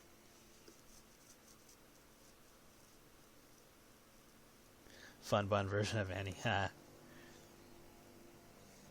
That'd be fun. No pun intended. God damn it. Fun bun will be interesting whenever I do more with tiny pets. Because there is a reason why the tiny pets are looking more psycho than initially presented.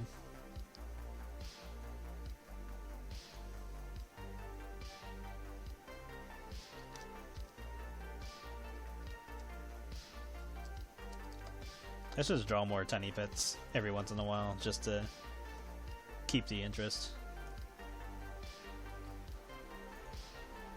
And tiny pets will have their own cards as well.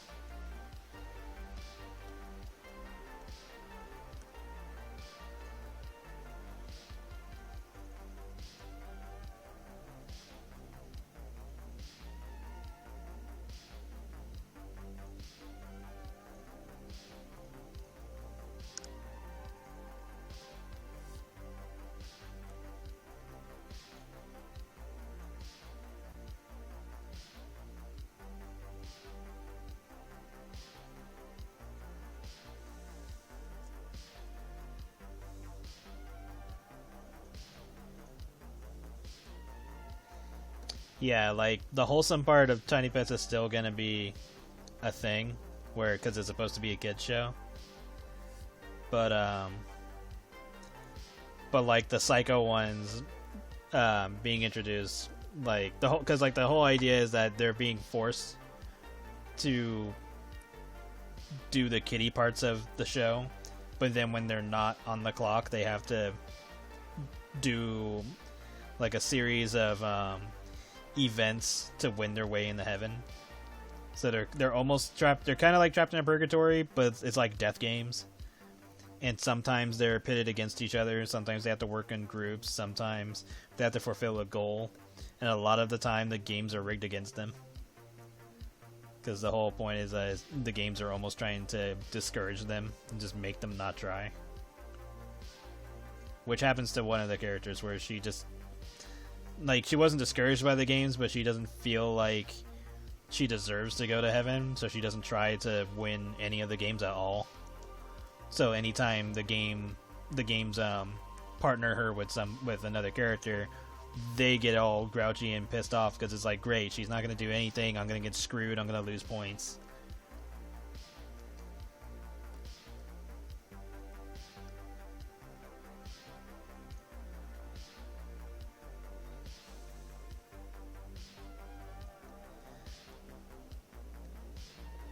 Yeah, I guess. I mean, I guess it was Squid Games before I even knew what the hell Squid Games was. Because I was doing this way before I knew what the hell that was.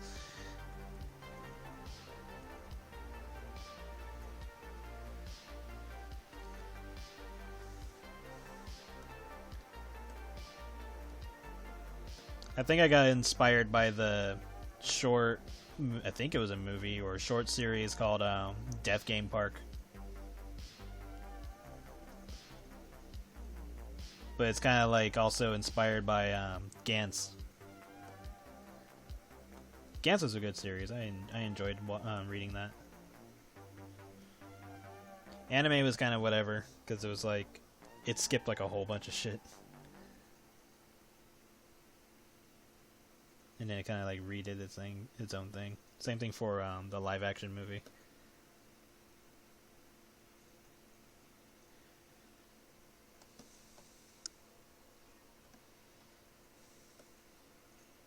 Like, the movie wasn't bad, I just wish it... Well, I mean, there's only so much you can do with a movie, so of course they're going to change it up.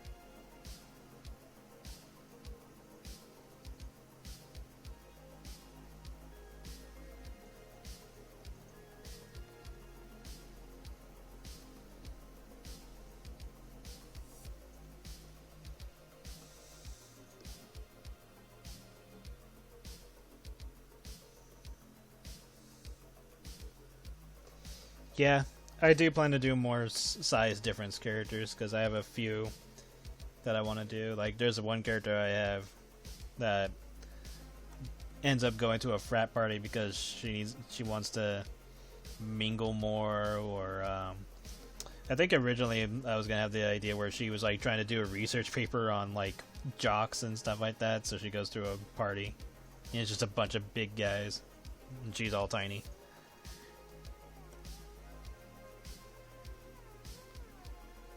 Yep, many ideas I want to do, just a matter of getting the time to do it.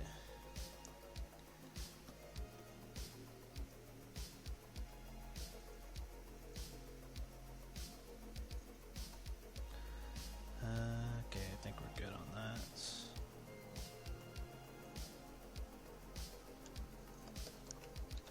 Save.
And then I do also want to do more with Marcy's kids when they're older. Like, one was for Alara to go visit Marcel when Marcel is working at a ranger station, so Alara gets sent there to visit, and so they do stuff like sightseeing or whatever the hell storyline I come up with.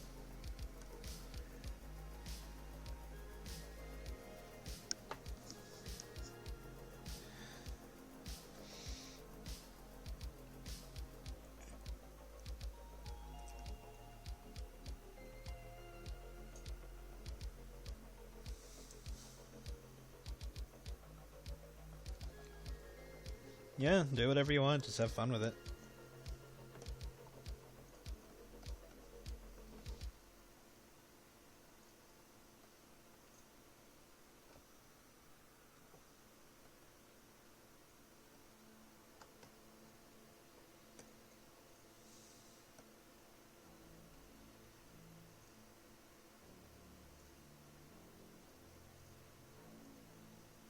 I need to make more information stuff though. Like of the other creatures that live in their world. I've only touched on a couple.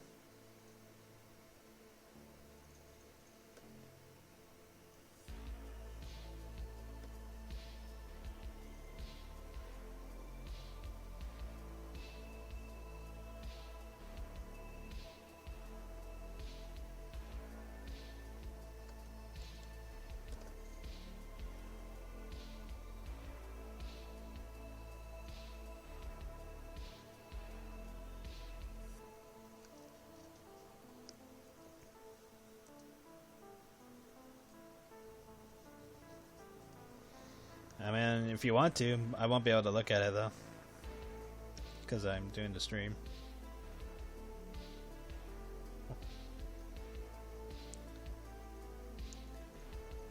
Or I might have time. I don't know. It depends on how this opens on my viewer. But yeah, if you want to, go for it.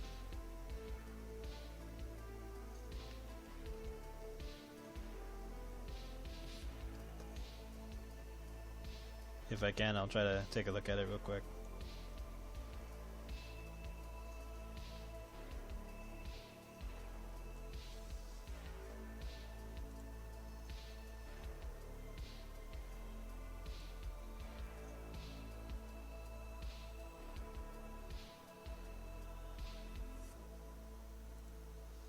Not bad. Outfit reminds me of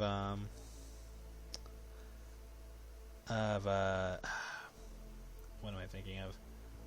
I'm thinking of Rouge a bit from the Sonic Riders games, but also Crystal from Star Fox.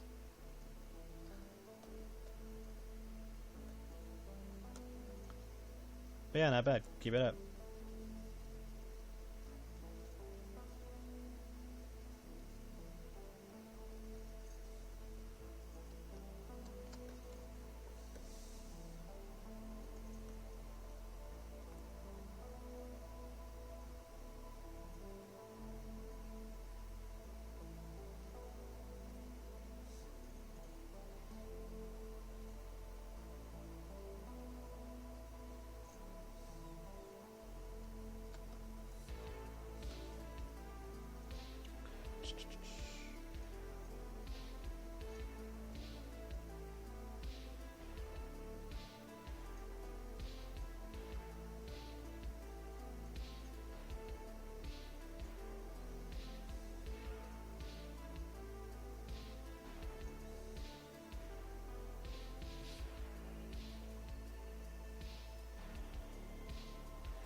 That's cool. Neat.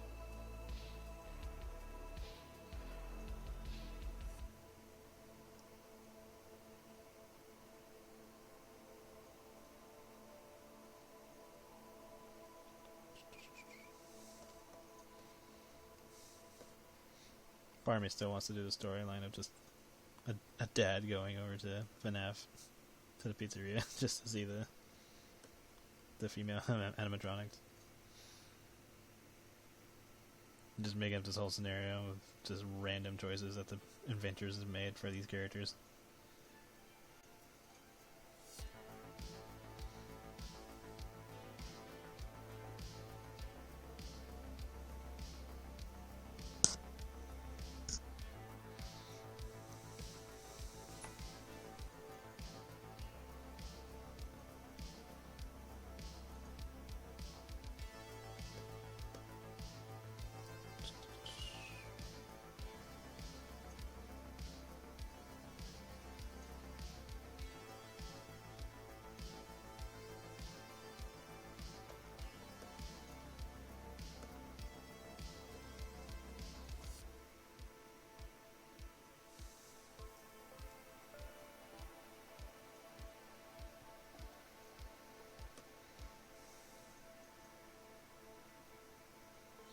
Yeah, I think for now, I'm just going to try to stream once a week. That way I can get myself in the groove. and then if I do stream more, I'll either slowly start to try to do it every day, or at the very least try to do it like, I don't know, Wednesday, Friday, and I don't know, maybe Saturday or something. But for now, I'll just keep it to Wednesday. Kind of feel it out.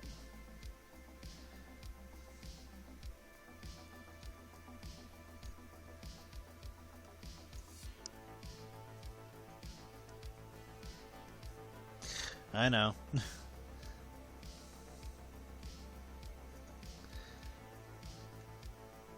This is probably the most streaming I've done in a long ass time. Or at all.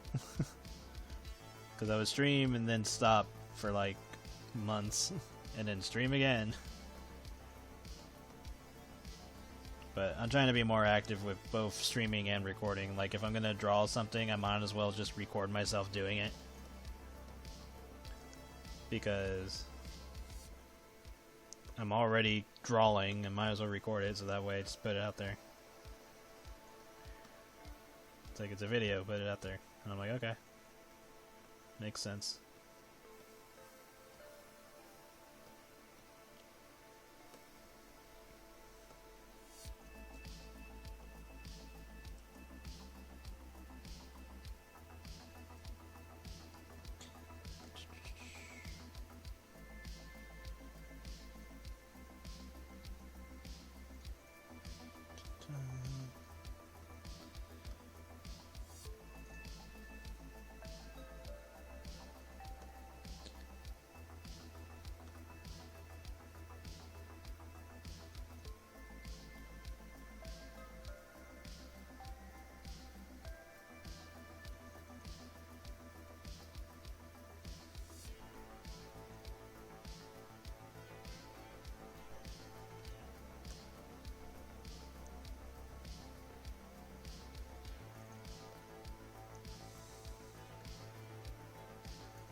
And then this stream I'll probably post on YouTube tomorrow.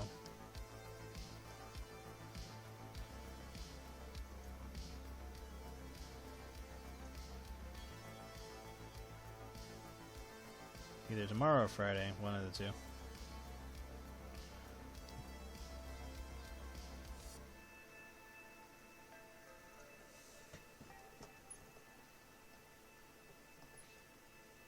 A microscopic pair of glasses?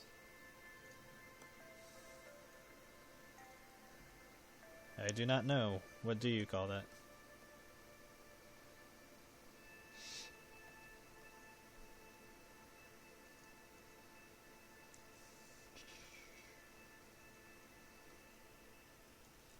Spectacle. Ah.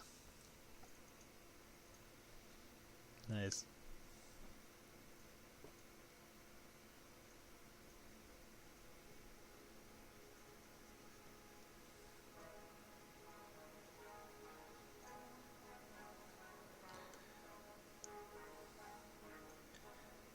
If any of you guys have questions, feel free to ask. I'm just chilling until this is done.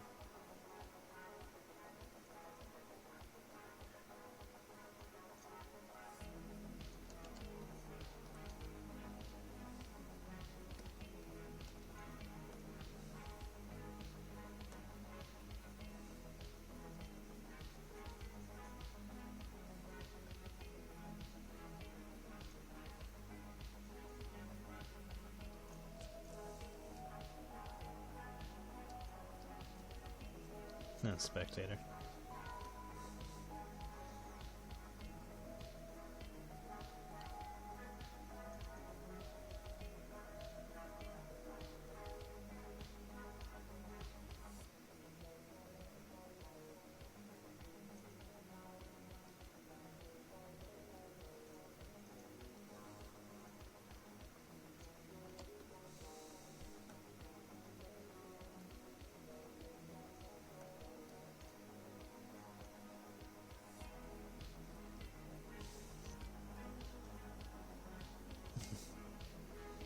Yeah, I think I've heard of that one.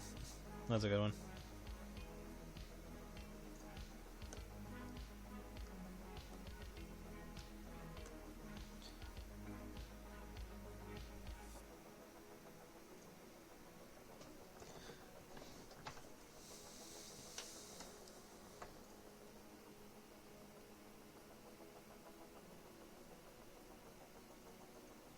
Yeah, I think if I do another FNAF set, I'm definitely gonna have. Well, I need to go. I want to go through all of them. The only ones I'm ignoring at the moment are the Phantom ones because they're not even actually animatronics. They're just hallucinations. Then again, that could technically go for the Nightmare ones, but whatever. At least the Nightmare ones seem more unique compared to the Phantoms.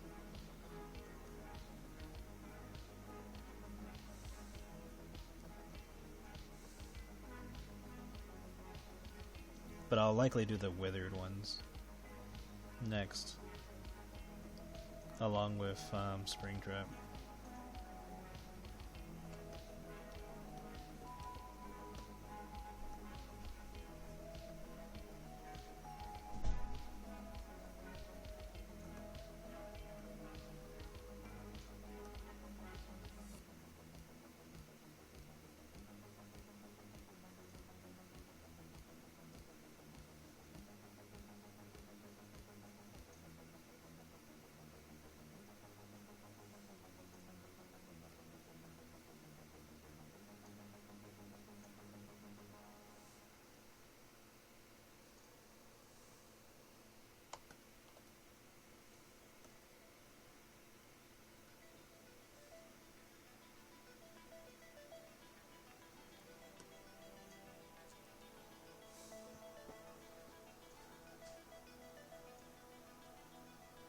She's in a jam, god damn it.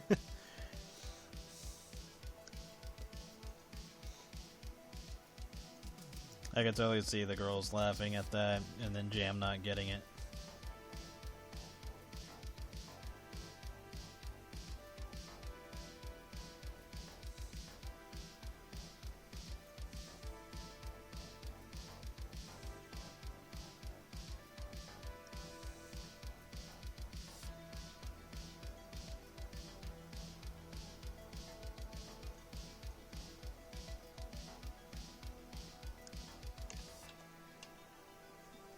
Now would be a good time to save.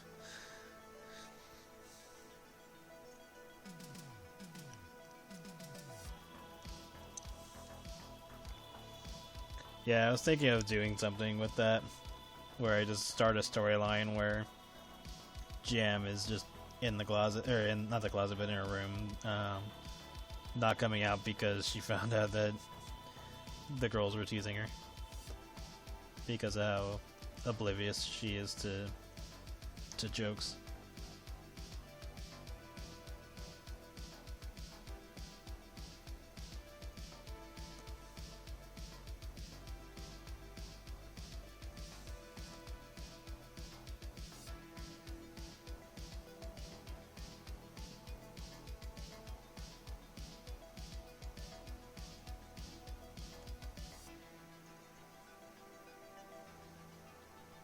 Or I'll just, you know, do the side thing do it on the side for fun.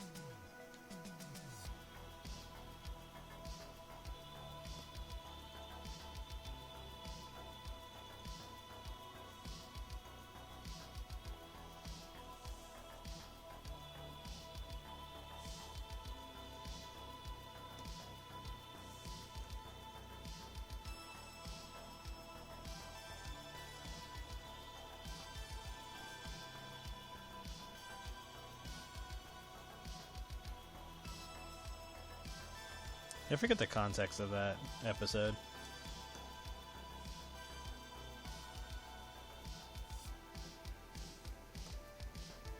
It's been a while since I've watched South Park.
Yeah, I can see Jam pulling a rarity.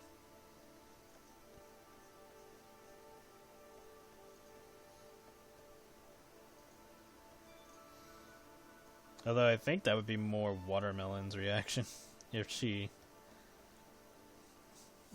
went through some issues.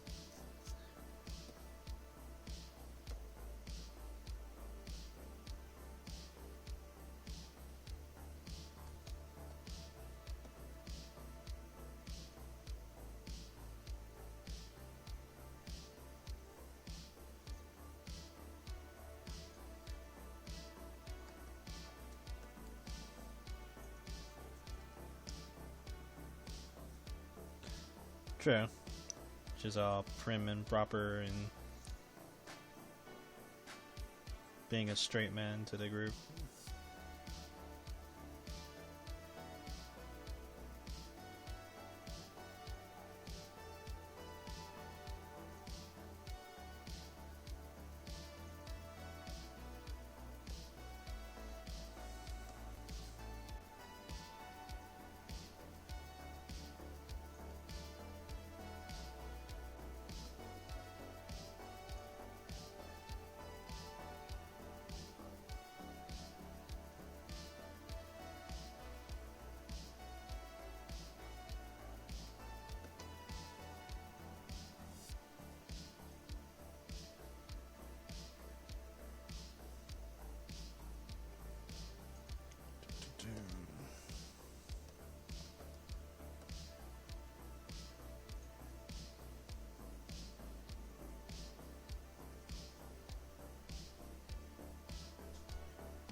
Yeah, I could see them as some of the My Little Pony cast.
Yeah, I could see Jam just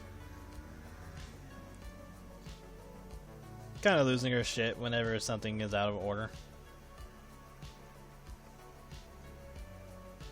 And it won't be until like much later before she kind of like mellows out.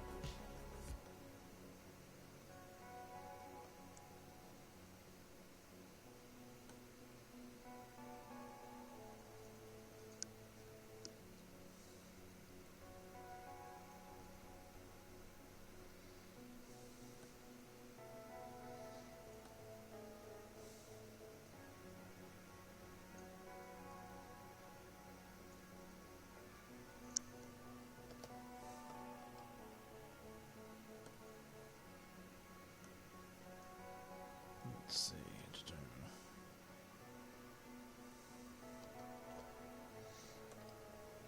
Yeah, this would be a good starting point for drawing Roxy in the future. I can use this as a reference for a later pick.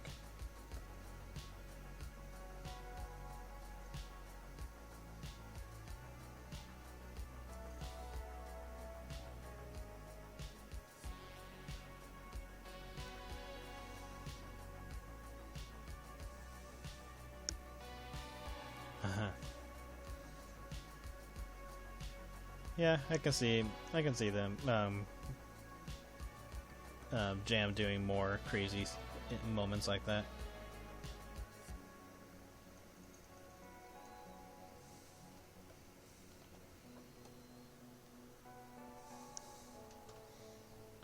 Note to self: fix posture when drawing.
It's like, no one talk. I'm in the zone.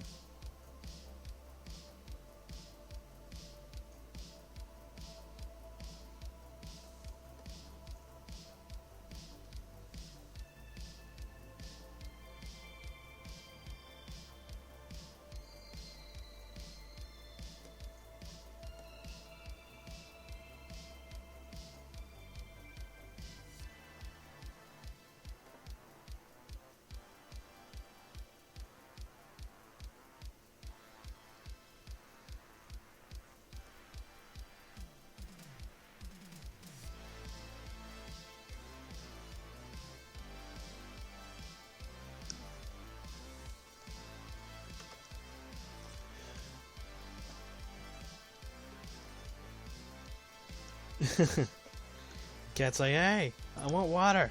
Give me it from the sink. But you have water in your bowl. No, I want it from the sink. And then takes like 2 sips and he's like, okay, I don't want any more. Because it just leaves.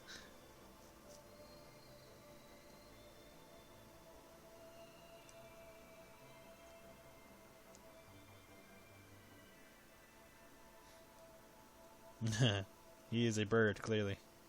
It's like, I want to take a bath. Spray me with the water. You're like, oh yeah, that's the good stuff.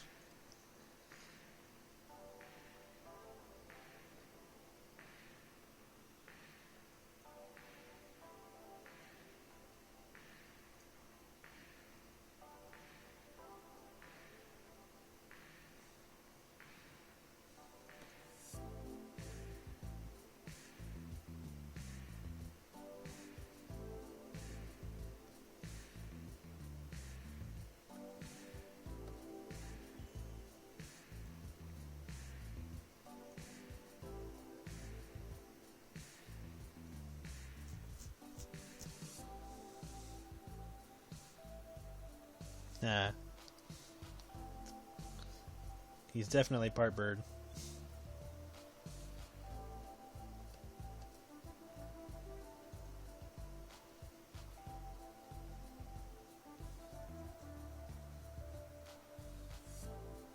No, he's so fat. It's like, look at you got fat. He's like, shut up, I can do it anytime I want. Okay, do it. No, I don't want it right now.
Okay, got that.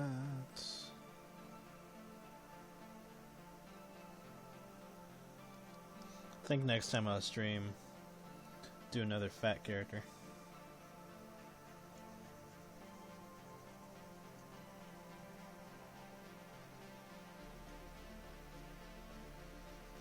Either that or experiment some more with an art style. And probably use a fat character to experiment with. Whichever comes first.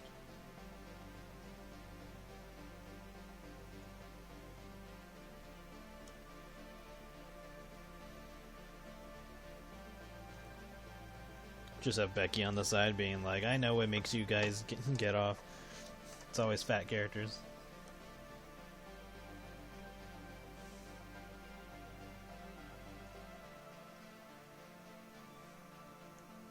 But that will not always be the case, because I like drawing lots of things. Okay, so we did that.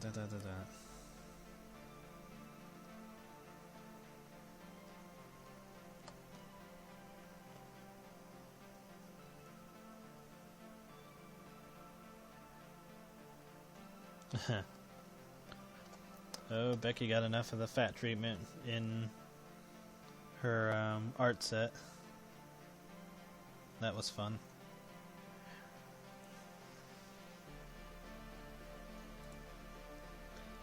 Overlay.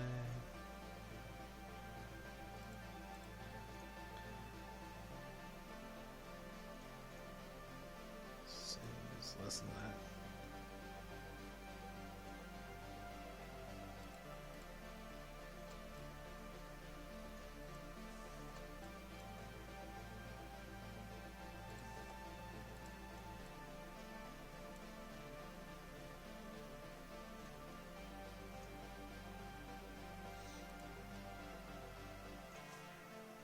Nah. Like, there's just stuff that, even though it'd be fun to do, I don't want to focus too much on things that aren't going to be canon. Like, unless I have the time for it, where it's just like, okay, I can do a short comic of whatever, then I might do it. But for the most part, I'd rather work on something that has continuity.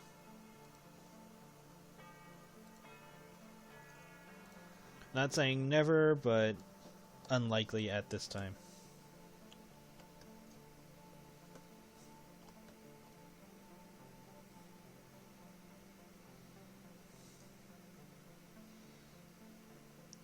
And then, I don't know, maybe if I do spin-offs like that, I'm just gonna keep that as a thing to sell. Or on Patreon / Subscribestar. Because they're not relevant, they're not gonna add anything to the continuity.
Note to self, eat something after I'm done.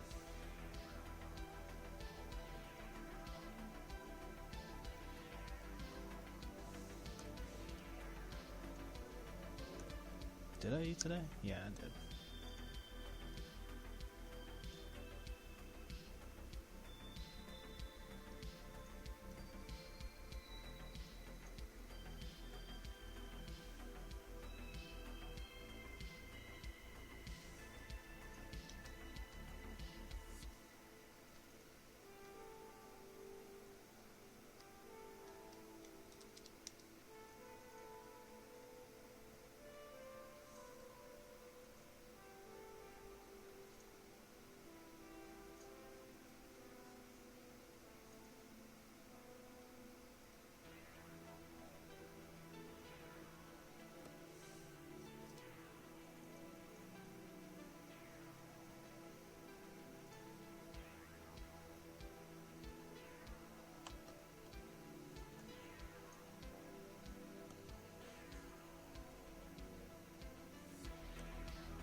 Getting close to being done.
Alright. This has been fun, though. Add in more in the shinies.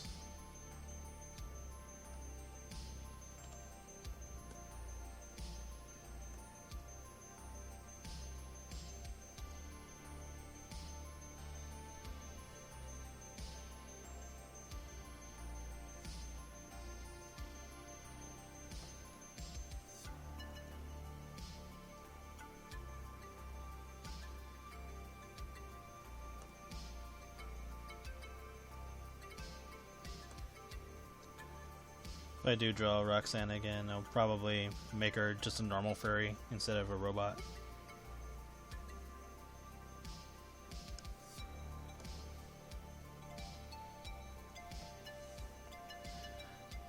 That or just exaggerate a little bit more with her limbs.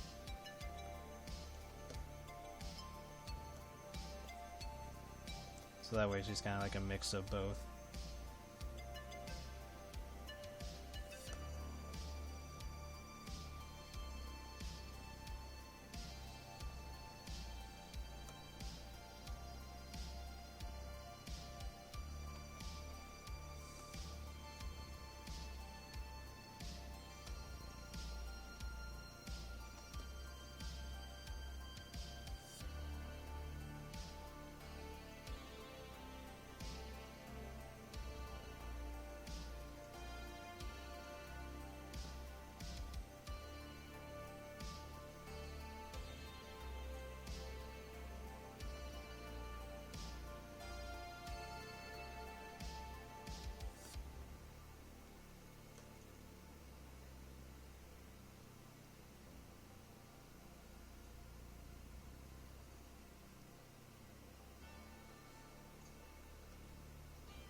Now that I think about it, I don't think anybody's taken into account that the characters' personalities in FNAF are because of the virus.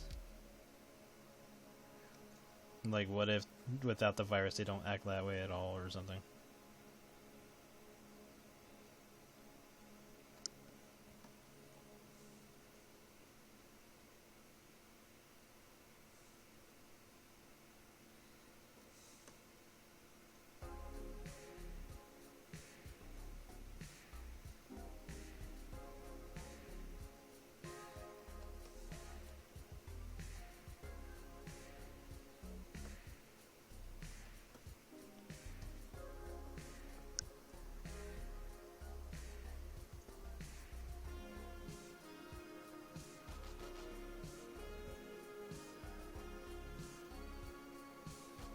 Wouldn't be as fun though.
Make her shiny.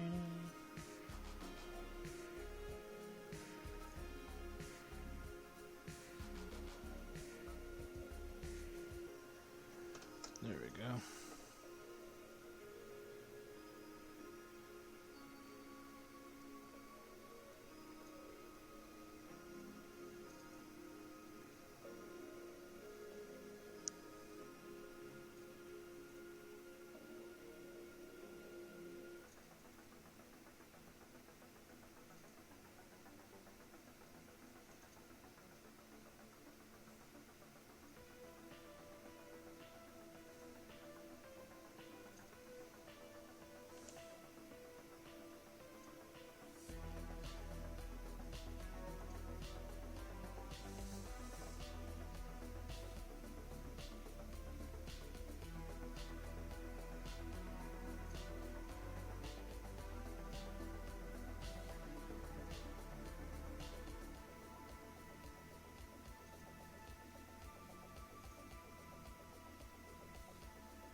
I'm just gonna give her a basic background.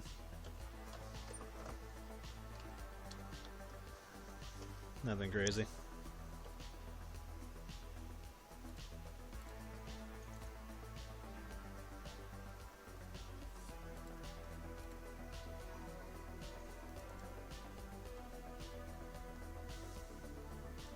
Let's see.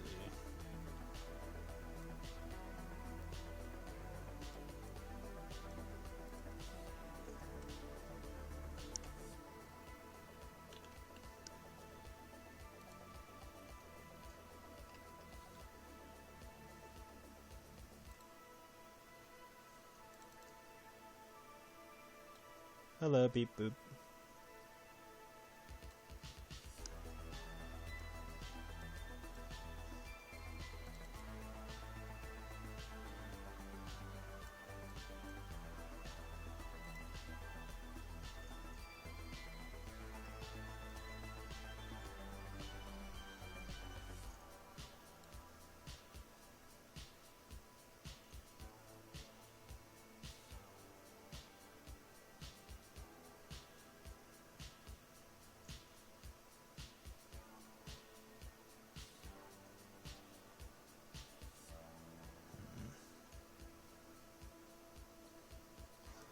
Let's do it this way.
Let's try white.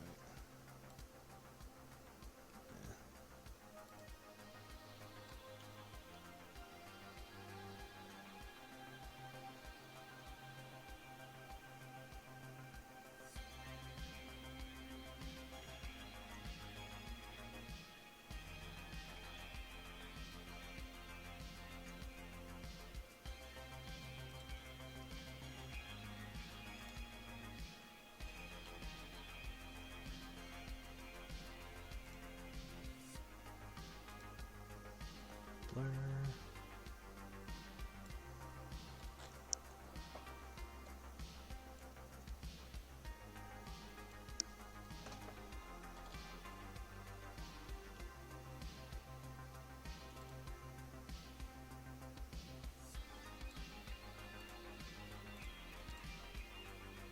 And lastly,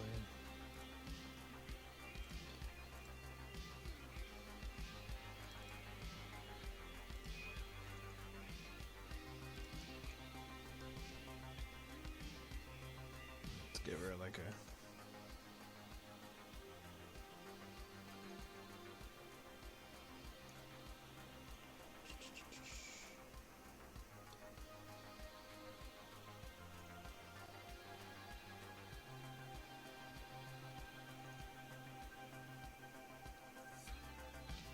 too crazy. Guess this will be alright.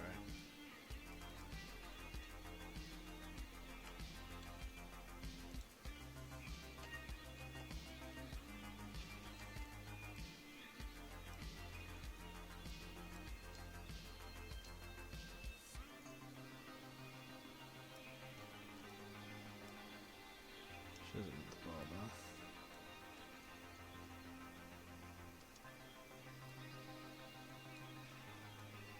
There we go. This is gonna take a moment.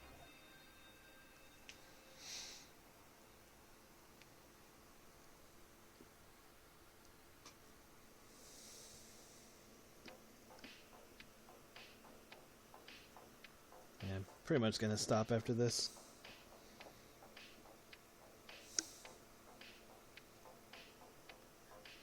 Thanks again for coming, everyone.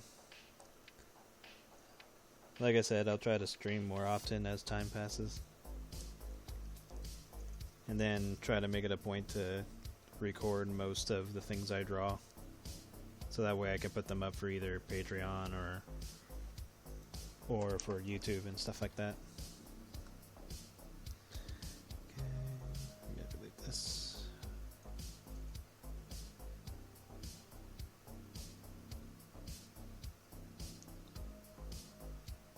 Color dodge isn't too bad.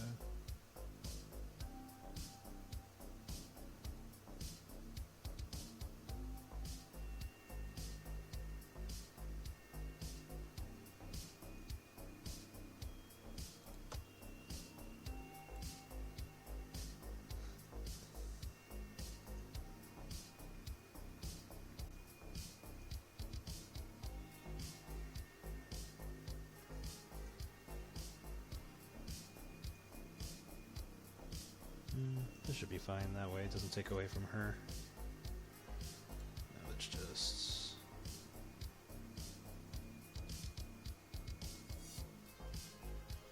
So what does motion blur look like for this?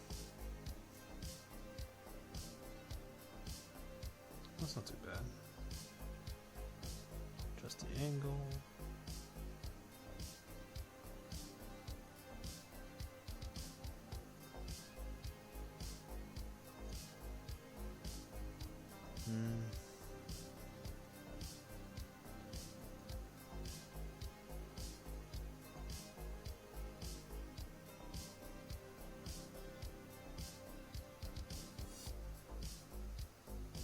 Yeah, that's fine.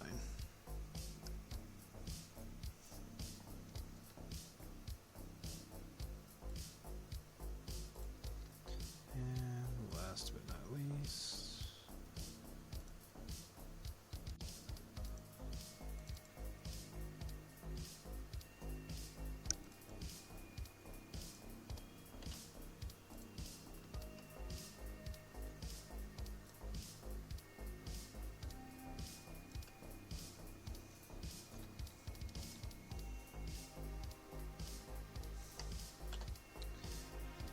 and that would be it.